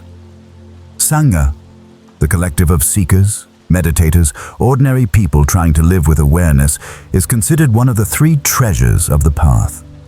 Alone, you can practice. Together, you can sustain. Because when you stumble, others help you stand. When you shine, others reflect your light. Belonging doesn't erase hardship, but it changes the way hardship feels. It makes the load lighter, the night less dark. If you've ever had the experience of sharing your struggle with someone and hearing them say, "Me too," you know how powerful this is. It doesn't solve the problem, but it dissolves the isolation. Suddenly, the burden is halved, and connection becomes its own medicine. Pause for a moment and think of someone in your life who has walked beside you in difficulty. Maybe they didn't fix anything, but they listened, they stayed, they reminded you that you mattered. If you'd like, write in the comments just one word to describe them: friend, sister, mentor, stranger. Those words become reminders that kindness comes in many forms, often when we least expect it. And remember, you don't only receive this gift, you give it too. Every time you listen without judgment, every time you show up for someone, you remind them they're not alone. Even a small gesture, a text that says, "Thinking of you," a smile, a steady presence can be the difference between despair and hope. Your presence is more powerful than you realize. Loneliness often grows loudest at night. If you're listening in bed right now, you might feel it in your chest. Let's soften that together. Close your eyes, place a hand over your heart, and breathe slowly. Whisper to yourself, "I am connected. I belong." Feel the warmth of that truth settling into your body. Because no matter how convincing loneliness feels, connection is the deeper reality. The path of compassion begins with the self, but it doesn't stop there. It reaches outward, linking us to one another, weaving a net strong enough to catch us when we fall. You may not always see it, but you are held by countless unseen threads. Family, friends, strangers, teachers, even voices like this one, reminding you of your place in the web of life. You're not alone. You never were. And the more you remember this, the steadier you become. Because even when storms rise, even when grief feels endless, even when joy feels fleeting, connection remains. It's the undercurrent beneath the waves. From here, the path leads us to one of the greatest teachers of connection: impermanence. Change is the thread that ties us all together, reminding us that no moment, good or bad, lasts forever. Seasons of change. Look outside your window and notice the world turning through its endless cycles. Winter yields to spring. Spring bursts into summer. Summer softens into fall. The leaves change, the air shifts, and before long, the cycle begins again. Nature is always whispering the truth of impermanence, the truth that everything changes. And yet, we often forget. We cling to the comfort of what is, hoping it will stay just as it is forever. But life doesn't work that way. Life is a river, not a stone. Think back to a time when you resisted change. Maybe it was leaving a job, moving to a new place, or watching a chapter of your life close before you were ready. In the moment, it may have felt like loss, like the end of stability. But with time, can you see how it opens space for something new? Change is rarely comfortable, but it is always fertile. It clears the ground so new growth can emerge. Without the death of old leaves, there is no spring bloom. Impermanence is not meant to frighten us. It's meant to free us. When you realize that no pain lasts forever, you gain hope. And when you realize that no joy lasts forever, you learn to savor. Change makes life precious. Imagine if sunsets lasted all day long, never fading. You'd stop noticing them. But because they vanish, you look up, you pause, you let them fill you. Change sharpens our attention to the beauty already here. Now, notice how often we fight change. We chase youth, try to freeze our bodies in time. We cling to relationships long past their season. We demand that happiness stay, and we resist sadness as though it will kill us. But both happiness and sadness flow through like weather. To cling is to suffer. To accept is to breathe. The seasons don't ask your permission to turn, and neither does life. Learning to flow with it is the art of peace. Here's a practice. Think of one area in your life where change is happening right now. Maybe it's your career, your relationships, your health, or even something as simple as your daily routines. Instead of resisting, whisper to yourself, "This is a season." Feel how those words soften the weight. Seasons come and go. Nothing stays fixed. Even this moment you're in will eventually shift into another. If you'd like, share in the comments one change you're learning to accept. You don't have to explain it fully. Just write career, family, health, or whatever speaks to you. Others will see it and realize they too are in the middle of seasons, and the act of naming it can bring comfort to both you and them. The beauty of embracing seasons is that it allows you to live more fully in each one. Winter may feel harsh, but it carries its own quiet gifts. Spring is full of promise, summer brims with energy, fall teaches release. The same is true in your own life. Each season, whether joyful or painful, holds lessons. When you stop clinging to one and fearing the next, you can begin to receive the wisdom each has to offer. As you lie here tonight, imagine your life as a tree rooted through the seasons. In winter, you endure, waiting for the sun. In spring, you bloom. In summer, you thrive. In fall, you let go. Through it all, you remain rooted. That rootedness is your awareness, steady as the earth. No matter what season comes, you are held. Change is inevitable, but suffering is optional. When you flow with seasons instead of fighting them, you discover resilience. You learn to bend without breaking. You learn to trust that even the hardest season will eventually give way to something new. And this understanding naturally leads to another truth. If every season is fleeting, then the only place you can truly live is here, now, in this very moment. The practice of living fully, without clinging to the past or chasing the future, is the gift impermanence offers us. Living fully. Now, take a deep breath and notice how it begins, rises, and fades. That moment has already passed. Another breath comes, and then it too is gone. Life is made of these fleeting moments stacked one on top of another, and yet most of us rush through them without really living them. We're always leaning forward into tomorrow or dragging behind into yesterday. But the present is the only place anything real ever happens. The art of living fully now is learning to step into this breath, this step, this moment, without waiting for some better time. Think about how often you postpone joy. You say, "I'll relax when the work is done. I'll enjoy myself when the bills are paid. I'll be happy when everything is perfect." But perfection never arrives, and so joy is endlessly delayed. The wisdom of impermanence reminds us that waiting is an illusion. This is your life, not the rehearsal, not the draft. Every moment you live distracted is a moment you never get back. Living fully now doesn't mean ignoring responsibilities. It means refusing to postpone the experience of being alive. Imagine sitting with a cup of coffee in the morning.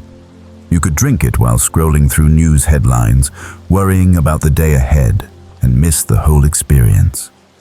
Or you could pause, feel the warmth of the mug in your hands, smell the rich aroma, taste the first sip with your full attention. The coffee is the same either way, but the experience is not. One is rushed and empty. The other is rich and grounding. That's the difference between existing and living fully. Living fully now also changes the way you relate to others. When you're truly present with someone, they feel it.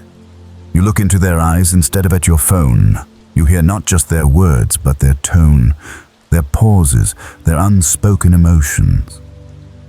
That kind of attention is rare, and it deepens connection instantly. Think of the last time someone gave you their full presence. It probably felt like love. You can offer that gift too, simply by showing up fully in each interaction. Pause for a moment and reflect. Where in your life do you most often miss the present? Is it when you're working, eating, driving, or scrolling endlessly on your phone? If you feel open to it, share your answer in the comments. Sometimes just naming it out loud helps you see clearly where life is slipping through your fingers. And by sharing, you might remind someone else that they're not the only one caught in distraction. The beauty of living fully now is that it doesn't require changing your circumstances. You don't need a new job, a bigger house, or a different body. You simply need awareness. Washing dishes, waiting in line, walking to your car. All of these can be doorways into presence if you step through them. Life doesn't begin after you finish your to-do list. It's happening right now, even in the so-called boring parts. And yes, your mind will wander. You'll get caught up in worries, regrets, fantasies. That's human. The practice isn't about never drifting. It's about noticing when you do and gently returning. Each return is like choosing life all over again, and each time you return, the present moment reveals another layer of richness you would have missed otherwise. As you lie here tonight, try this. Feel your body resting, the fabric beneath you, the rhythm of your breath. Don't rush to the next thought. Don't replay the last one. Just rest in the sensation of now. Even a few seconds of this awareness can bring more peace than hours of distraction. When you live fully now, you stop waiting for life to begin. You realize it's been here all along, quietly unfolding in each breath, each step, each heartbeat. And that realization changes everything. But to stay rooted in the present, you need steadiness. You need something deeper than fleeting awareness. That steadiness is found in equanimity, the ability to remain balanced no matter what rises and falls. Freedom in change. Life is always moving. People grow older, relationships shift, fortunes rise and fall. Yet most of us spend enormous energy trying to hold things still, as if we could freeze the river midstream. That resistance creates suffering. But when you stop fighting the current, when you allow change to carry you, something surprising happens. You discover freedom. Freedom in change is not about liking everything that happens. It's about loosening the grip that says it must stay this way. Think of the times in your life when you were forced to change. Maybe you moved to a new city, ended a relationship, switched jobs, or faced an unexpected loss. At first, it felt like a storm. You might have fought it, wishing desperately for things to stay as they were. But then, with time, you adjusted. You found new rhythms, new people, new possibilities. The very change you resisted became the doorway to growth. This is the paradox. What we fear most often carries us to places we most need to go. Freedom in change comes from trust. Trust that the seasons turn, trust that you can adapt. Trust that no feeling lasts forever. It doesn't mean you stop grieving or stop caring. It means you allow life to unfold without demanding that it match your script. Instead of clinging, you meet each shift with open hands. That openness lightens the heart, like a traveler who walks with a small bag instead of dragging heavy trunks. Try a small reflection. Think of one change you're resisting right now. Maybe it's aging. Maybe it's a transition at work. Maybe it's simply the pace of life moving faster than you want. Close your eyes and whisper, "I allow this season to be what it is." Notice how your body feels when you say it. Maybe a tightness softens, maybe a breath deepens. That's the taste of freedom hiding inside acceptance. If you'd like, share in the comments one change you've learned to embrace. It doesn't have to be dramatic. It could be as simple as adapting to a new routine or letting go of an old expectation. By sharing, you remind yourself and others that freedom is possible even in the middle of uncertainty. This doesn't mean we become passive. Freedom in change doesn't mean sitting back and letting life roll over you. It means acting with clarity instead of desperation. You still make choices, set goals, work toward dreams, but you stop tying your entire sense of self to how things turn out. You let the river carry you, even as you steer your boat with intention. That balance between effort and release is where peace lives. Imagine standing in a forest as autumn leaves fall. You don't try to tape the leaves back onto the branches. You let them go, knowing that letting go makes space for new growth in spring. Change in your own life works the same way. Holding on to what's already falling drains you. Letting it go frees you to welcome what comes next. As you rest here tonight, listen to the sound of your own breath. Each inhale is new, each exhale is release. If you tried to cling to one, you would suffocate. Life itself depends on the rhythm of change. When you live in harmony with that rhythm, you breathe more freely, you love more deeply, you suffer less.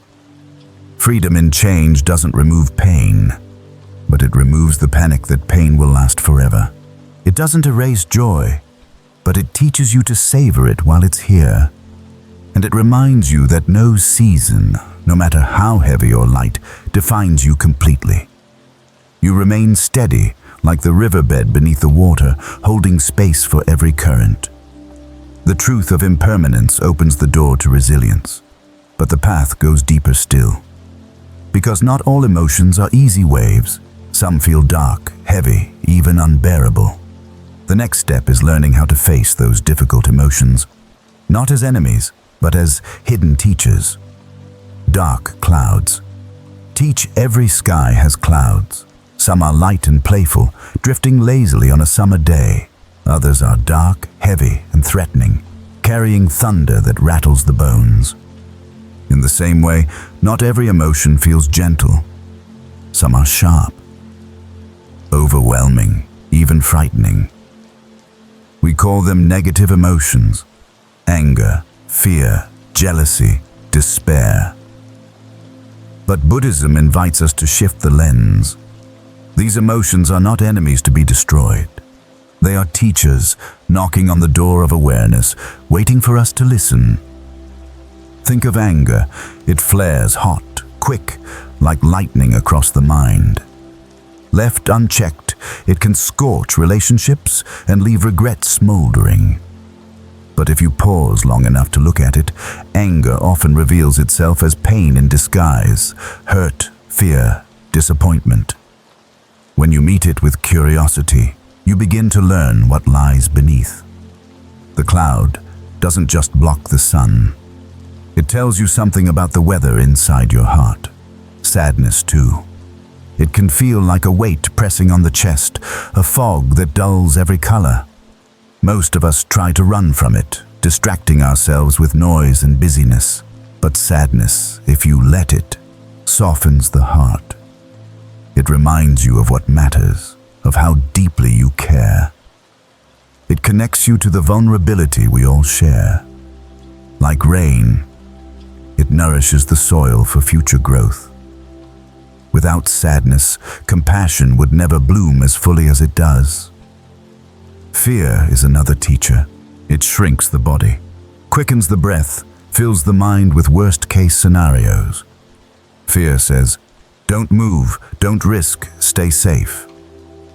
But underneath, fear is pointing towards something valuable, something you want to protect, something that matters to you. If you listen instead of fight, fear becomes guidance. It shows you where courage is needed most. The key is mindfulness. Without it, emotions sweep you away. With it, you can stand in the storm and watch the clouds form and fade. You notice the heat of anger in the belly, the ache of sadness in the chest, the flutter of fear in the throat. You observe, not with judgment, but with curiosity. That observation turns the cloud into a teacher. You realize you are not the storm, you are the sky holding it. Take a moment now. Think of a difficult emotion you've felt recently. Instead of labeling it bad, try asking, what are you here to teach me? Notice what arises. It may be subtle, but often the lesson is hiding just beneath the surface. If you feel comfortable, share in the comments which emotion you've been learning from. You might write anger, fear, or sadness. Just naming it is an act of courage, and others who read it may realize they're walking through the same storm. Of course, this doesn't mean negative emotions are pleasant. They can hurt, they can overwhelm, but they don't have to control you. By meeting them with mindfulness and compassion, you transform them from chains into stepping stones. What once dragged you down can lift you higher, if you're willing to learn. Imagine watching a thunderstorm from your porch. Lightning flashes, rain pours, wind howls. It's wild, but you're safe under the roof. You don't control the storm, but you witness it, and eventually the clouds break, the rain eases, the air feels fresh again. That's how awareness changes your relationship with emotions. You stop fearing them as permanent monsters and start seeing them as passing weather.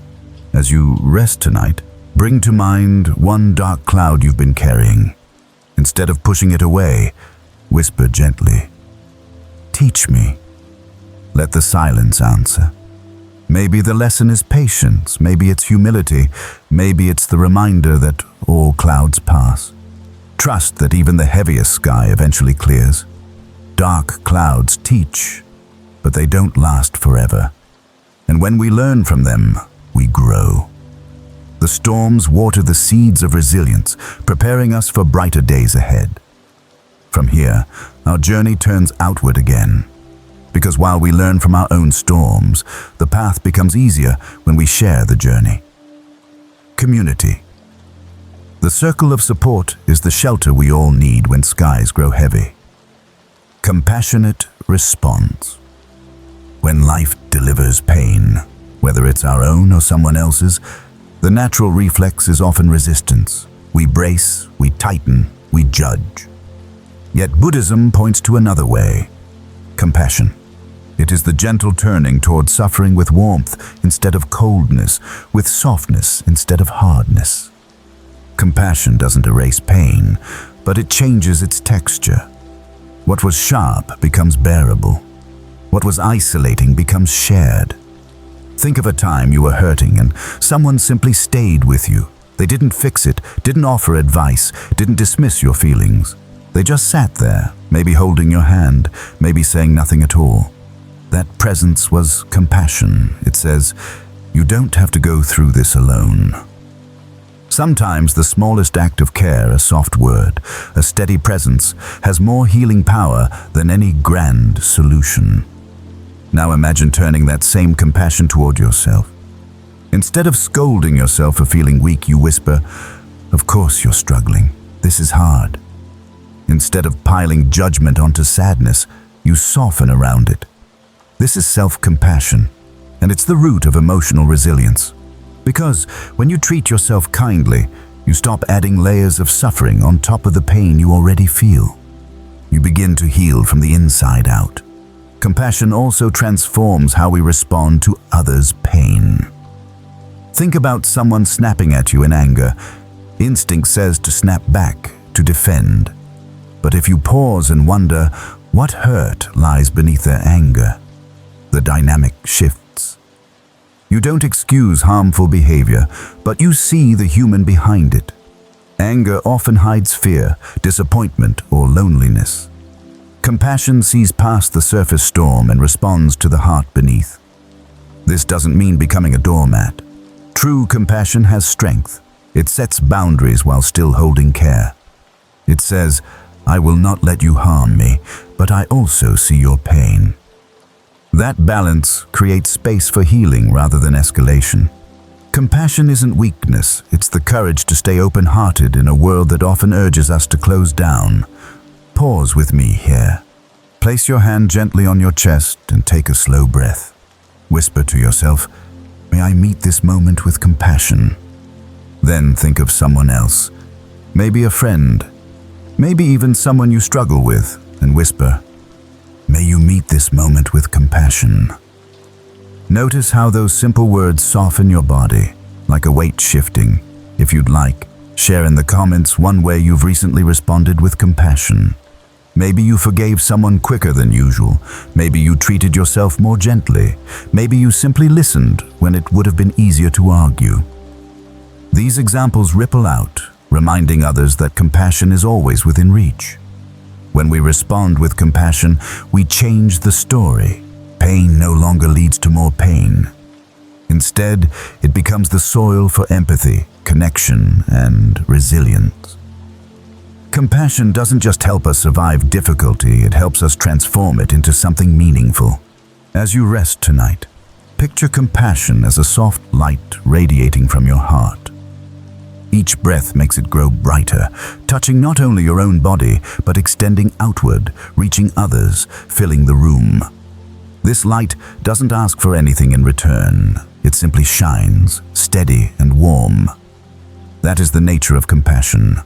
Compassionate responses teach us that every challenge can be softened, every storm can be weathered with a little more grace. But compassion is only the beginning. There's another step that takes us even deeper. Resilience, the strength to rise again and again, no matter how many times life knocks us down. Seeds of growth.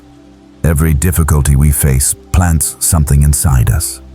At first, it may feel like only weeds. Anger, fear, exhaustion. But if we meet these moments with mindfulness and compassion, those seeds begin to grow into resilience, patience, and wisdom. Struggle is not wasted, it's soil. And from that soil, something stronger and more beautiful can take root. Think of the times in your life when you've grown the most. Chances are they weren't the easy seasons. They were the heartbreaks that taught you what love really means. The failures that showed you your strength, the losses that opened your heart to compassion. Pain is often the teacher we never ask for, but always need. The seed of growth is hidden in the very experiences we most want to avoid. Imagine a forest after a fire. At first, it looks like devastation, blackened trunks, ashes everywhere. Yet within months, green shoots push up through the soil. Some trees even need fire to release their seeds. Human life is the same. The flames may scar us, but they also awaken what lies dormant. Without struggle, parts of us would never be called to life. But growth isn't automatic. Pain alone doesn't guarantee wisdom. What matters is how we meet it. If we resist, numb, or deny, the soil stays barren.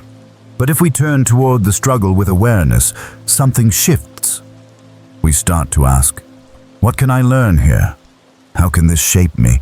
That shift waters the seed. Slowly, resilience begins to sprout. Here's a practice you might try. Recall a hardship you've faced, big or small. Close your eyes and ask yourself, what seed did this plant in me? Maybe it gave you patience. Maybe it made you more empathetic.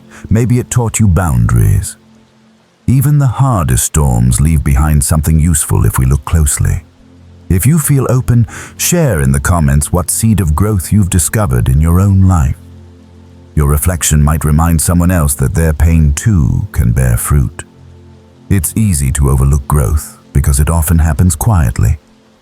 You wake up one day and realize you no longer react as quickly to anger, or that you can sit with sadness without drowning in it. These subtle shifts are proof of the roots deepening. You may not notice the tree growing day by day, but years later you see its strength. The same is true for your inner life. Seeds of growth also teach us humility. When you've walked through fire, you become gentler with others. You stop judging so quickly because you know how heavy unseen burdens can be. Compassion grows naturally from struggle. You realize that everyone you meet is fighting battles you can't see, and that softens your heart. As you lie here tonight, picture a small seed resting in your heart. With each breath, imagine it sprouting, sending down roots, reaching upward with new leaves. That seed is your resilience, your wisdom, your compassion, slowly growing stronger each day. Even if life feels scorched now, trust that something is germinating beneath the surface. Growth doesn't mean forgetting pain. It means transforming it. The fire becomes fuel, the storm becomes water, the struggle becomes soil. Each experience, however hard, contributes to the person you are becoming, and the more you practice awareness, the more intentional you become about what grows. But seeds don't grow in isolation. They flourish in ecosystems, in communities that nourish and support. Which leads us to the next step on the path. The power of belonging. The strength of walking alongside others who share the journey. Power of Sangha. Picture a single tree standing alone in a field. When the storm comes, it sways, it bends, and sometimes it breaks. Now, picture a forest. The trees stand together, roots intertwined underground. The same storm comes, but the forest holds. This is the power of Sangha community, the gathering of people who share the same path of awakening. Alone, you can practice. Together, you can endure. In Buddhism, Sangha is considered one of the three treasures alongside the Buddha and the Dharma. But you don't need to wear robes or live in a monastery to find it. Sangha can be as simple as a group of friends who meditate once a week, a circle of people who read and share wisdom together, or even an online space where strangers exchange encouragement. What matters is not the form, but the sense of belonging. Think about the moments in your life when someone else's presence gave you strength. Maybe a friend checked in just when you needed it. Maybe a teacher's words helped you see clearly. Maybe you simply felt less alone because someone else admitted they were struggling too. That is Sangha in action. It's the reminder that the path is not meant to be walked in silence and solitude, but hand in hand with others. When you join a community of practice, something beautiful happens. Your victories are multiplied because others celebrate with you. Your struggles feel lighter because they're shared. And when you falter, others lift you back up. It's like walking a mountain trail with companions. You may stumble on a rock, but there's always a hand reaching back to steady you. Community also holds us accountable. Alone, it's easy to forget to practice, to let mindfulness slip, to fall back into old habits. But when you're a part of a Sangha, you're reminded, encouraged, nudged gently forward. Others inspire you simply by walking their own path. Their light helps you keep your lantern lit, even on nights when your flame feels dim. Take a moment and reflect. Who in your life feels like part of your Sangha? They may not call it that, but they are the people who make you feel stronger, steadier, more compassionate. If you'd like, Share in the comments one person or group who fills that role for you. Naming them is a way of honoring their presence in your journey, and it might inspire others to recognize their own communities of support. And here's something important. Sangha doesn't have to be large. Even two people practicing together can form a circle of strength. The size doesn't matter. What matters is the intention. The shared commitment to grow, to awaken, to live with compassion and awareness. As you lie here tonight, imagine yourself in a circle of people sitting quietly together. No words, no comparisons, just presence. Feel the calm of their company, the strength of their roots intertwining with yours. You're not alone. You're part of a forest, steady and resilient. The power of Sangha is that it multiplies everything, your joys, your resilience, your compassion. Togetherness doesn't erase storms, but it makes them survivable.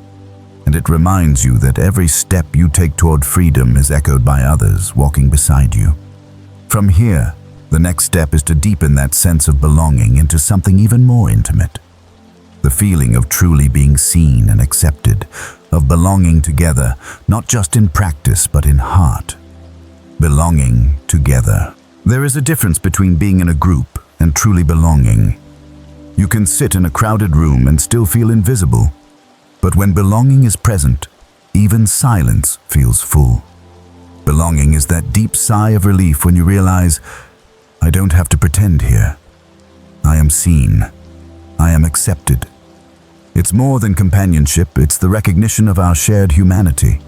In Buddhism, Sangha creates belonging by reminding us that we are not separate. Your suffering isn't yours alone. It echoes in others. Your joy isn't isolated either. It ripples out into the people around you. Belonging is the medicine for the illusion of separation. It heals the lonely voice inside that says, I'm different, I don't fit, I don't matter. In community, you discover the truth. You are not only welcome, you are needed. Think of the moments when you felt this belonging. Maybe it was laughing so hard with friends that you forgot your worries. Maybe it was sitting quietly with someone who didn't need you to explain yourself. Maybe it was sharing your struggles and hearing the simple words, "Me too." These moments bind us, often more powerfully than achievement or status ever could. Belonging changes how we carry pain. Alone, suffering feels unbearable. Together, it softens. Knowing someone else is beside you doesn't erase the challenge, but it changes how heavy it feels. It's the difference between carrying a load alone and having a friend take one side of the weight. Suddenly, the path feels possible again. Pause for a moment and think about where in your life you feel that sense of belonging.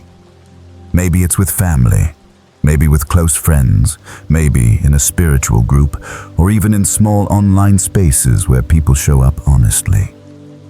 If you'd like, share in the comments the place or person where you feel most at home. Your words might remind someone else to cherish their own circle of belonging or to begin seeking one. Belonging also teaches us humility. It shows us that we don't need to be perfect to be loved. We can show up messy, uncertain, and still be embraced. In that safety, we begin to grow more authentically. The armor comes off, and what's left is real connection, heart to heart, without pretense. As you lie here tonight, imagine yourself sitting in a circle of people. They are not judging you, not asking you to perform, simply holding space for you to be exactly as you are. Breathe into that picture. Let your shoulders drop, your chest soften. This is the essence of belonging, the freedom to simply exist and be held. Belonging together strengthens our resilience. It reminds us that life's storms are shared storms, and that joy multiplies when celebrated with others. But belonging isn't just about comfort, it's also about growth. Communities carry wisdom that individuals alone cannot hold. And that takes us to the next step: shared wisdom, the collective insight that emerges when we walk the path not as solitary seekers, but as companions learning side by side. Shared wisdom. Wisdom can grow in silence, but it flourishes in conversation. When we walk the path alone, we see only from our own perspective. But when we walk together and share what we've learned, something larger emerges. Shared wisdom is more than the sum of individual insights. It is a collective light, brighter than any one flame. Think about a time you struggled with something and someone else offered a perspective you hadn't considered. Maybe they told a story from their own life. Maybe they asked a question that shifted your thinking. Maybe they simply reminded you of a truth you had forgotten.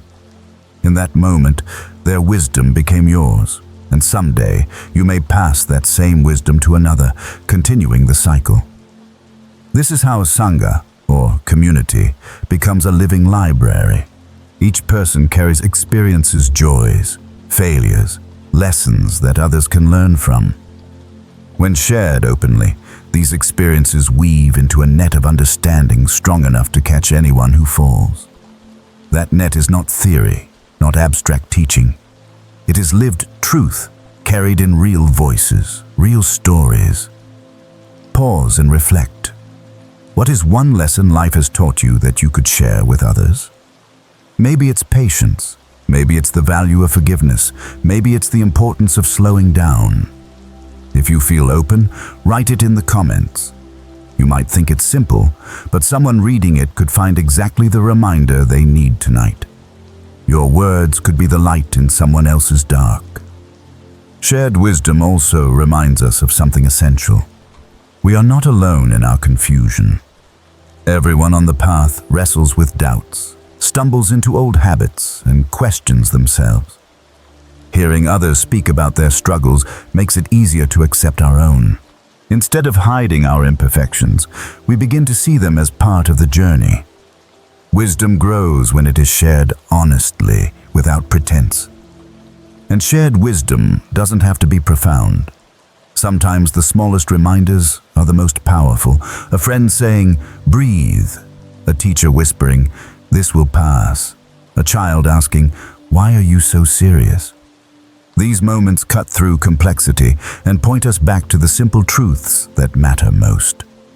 As you lie here tonight, imagine yourself sitting in a circle where each person takes a turn speaking from the heart. No one is competing, no one is trying to sound impressive. Each voice adds something unique. Each story strengthens the whole. You sit and listen, and when your turn comes, you speak too, offering your piece of truth. The room fills with a gentle hum of shared humanity, each lesson layering into a chorus of wisdom. When wisdom is shared, it multiplies. It doesn't diminish with giving, it expands. And as it expands, it shapes the way we face life, not with rigid certainty, but with humble clarity. We learn to see not just with our own eyes, but through the eyes of many. But shared wisdom also points us back inward, because no matter how much you hear from others, at some point you must cultivate your own discernment, your own clear seeing. And that is where the path naturally leads us to the light of Prajna, or inner wisdom that illuminates everything we encounter. Prajna's light. There is a kind of wisdom that comes from books, from teachers, from conversations with others. That wisdom is precious. It gives us direction, it points us toward the path. But there is another kind, deeper and quieter. It rises from direct experience, from looking closely at your own mind and heart. In Buddhism, this deeper seeing is called Prajna. It is the light that shines through illusion, showing reality as it truly is. Prajna begins with impermanence. When you look honestly, you see that everything changes: your thoughts, your feelings, your body, the world around you. Nothing stays fixed. At first, this can feel unsettling, but when you lean into it, impermanence becomes liberating. You realize you don't have to cling, because nothing was ever meant to stay. You don't have to fear endings, because endings are the doorway to beginnings. This clarity is the seed of freedom. Prajna also reveals interconnection. You are not an isolated self, floating alone. You are part of a vast web, The food you eat comes from the earth, tended by farmers you may never meet. The breath you take is given by trees, by oceans, by countless unseen processes. Every moment of your life is woven with the lives of others. When you truly see this, compassion is no longer an effort. It becomes natural, as obvious as breathing. And Prajna illuminates suffering, not to depress us, but to free us. It shows that much of our pain comes from craving, from clinging, from fighting against reality. It points out the habits that tie us in knots: anger, fear, greed, ignorance. Seeing these clearly is like waking from a dream. You realize you don't have to keep repeating the same patterns. The knots can loosen, the dream can end. Pause here and reflect. What is one illusion you've seen through in your own life? Maybe you realized that a possession didn't bring the lasting happiness you expected. Maybe you discovered that a fear wasn't as permanent as it felt. Maybe you saw that someone you resented was also suffering. If you feel open, share in the comments one small truth you've uncovered. Your clarity could shine as light for someone else still stumbling in the dark. Prajna doesn't arrive all at once. It unfolds slowly, like dawn breaking over the horizon. At first, the world is dim, shadows long and confusing. Then, little by little, the light expands. Shapes become clearer, colors return, the path is visible again. That's how wisdom grows in the mind, patiently, gently, until one day you realize you're no longer walking in the dark. As you rest tonight, imagine a lantern glowing softly inside your chest. With each breath, the light grows brighter, illuminating the thoughts and feelings passing through. Notice how the light doesn't fight the darkness. It simply reveals it, gently, steadily. That lantern is Prajna, always waiting, always available, if only you pause long enough to see.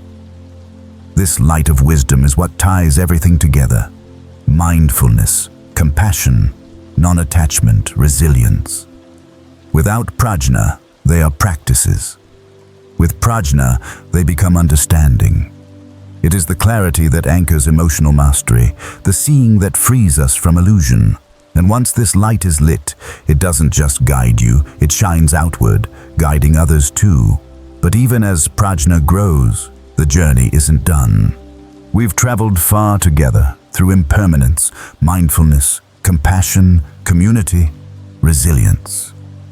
Now it's time to bring all of it home, to close the circle with gratitude, and to let the story settle like a gentle evening breeze. Closing the path. We've walked a long journey together.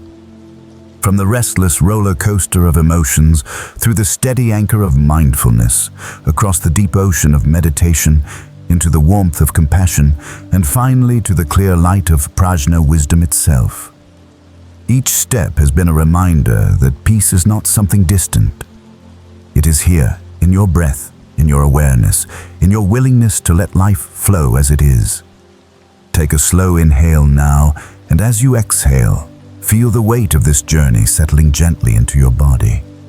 You've heard teachings of impermanence, practiced the art of letting go, touched the softness of self-kindness, and remembered that you are not alone.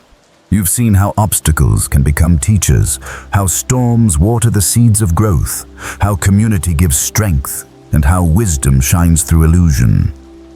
This isn't just philosophy.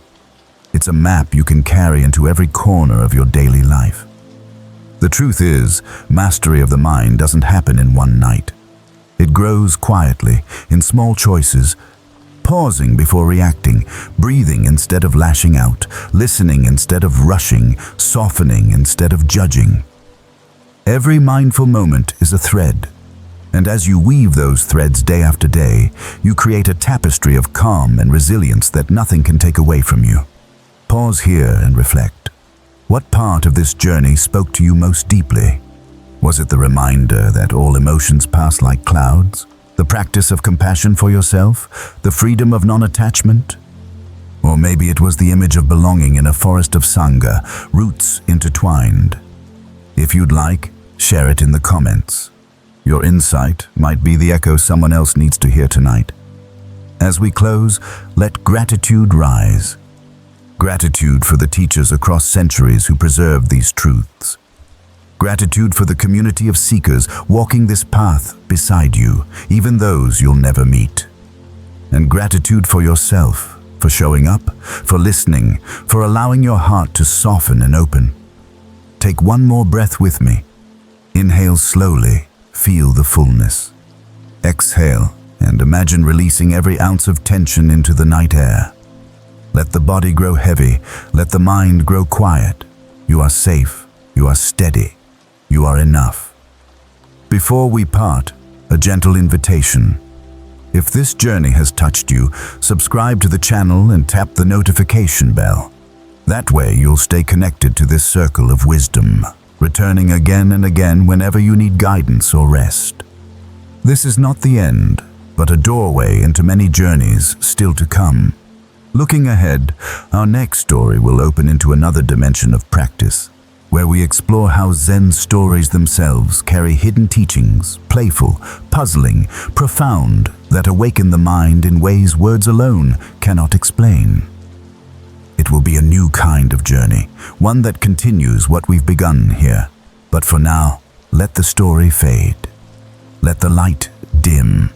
Feel yourself sinking deeper into rest, as if each word is a wave carrying you gently toward sleep. The lantern of wisdom still glows within you, but its light is soft, steady, safe. May you carry this peace into your dreams. May you wake with a lighter heart. May the path continue to open before you with each step you take. End of script. Sweet dreams.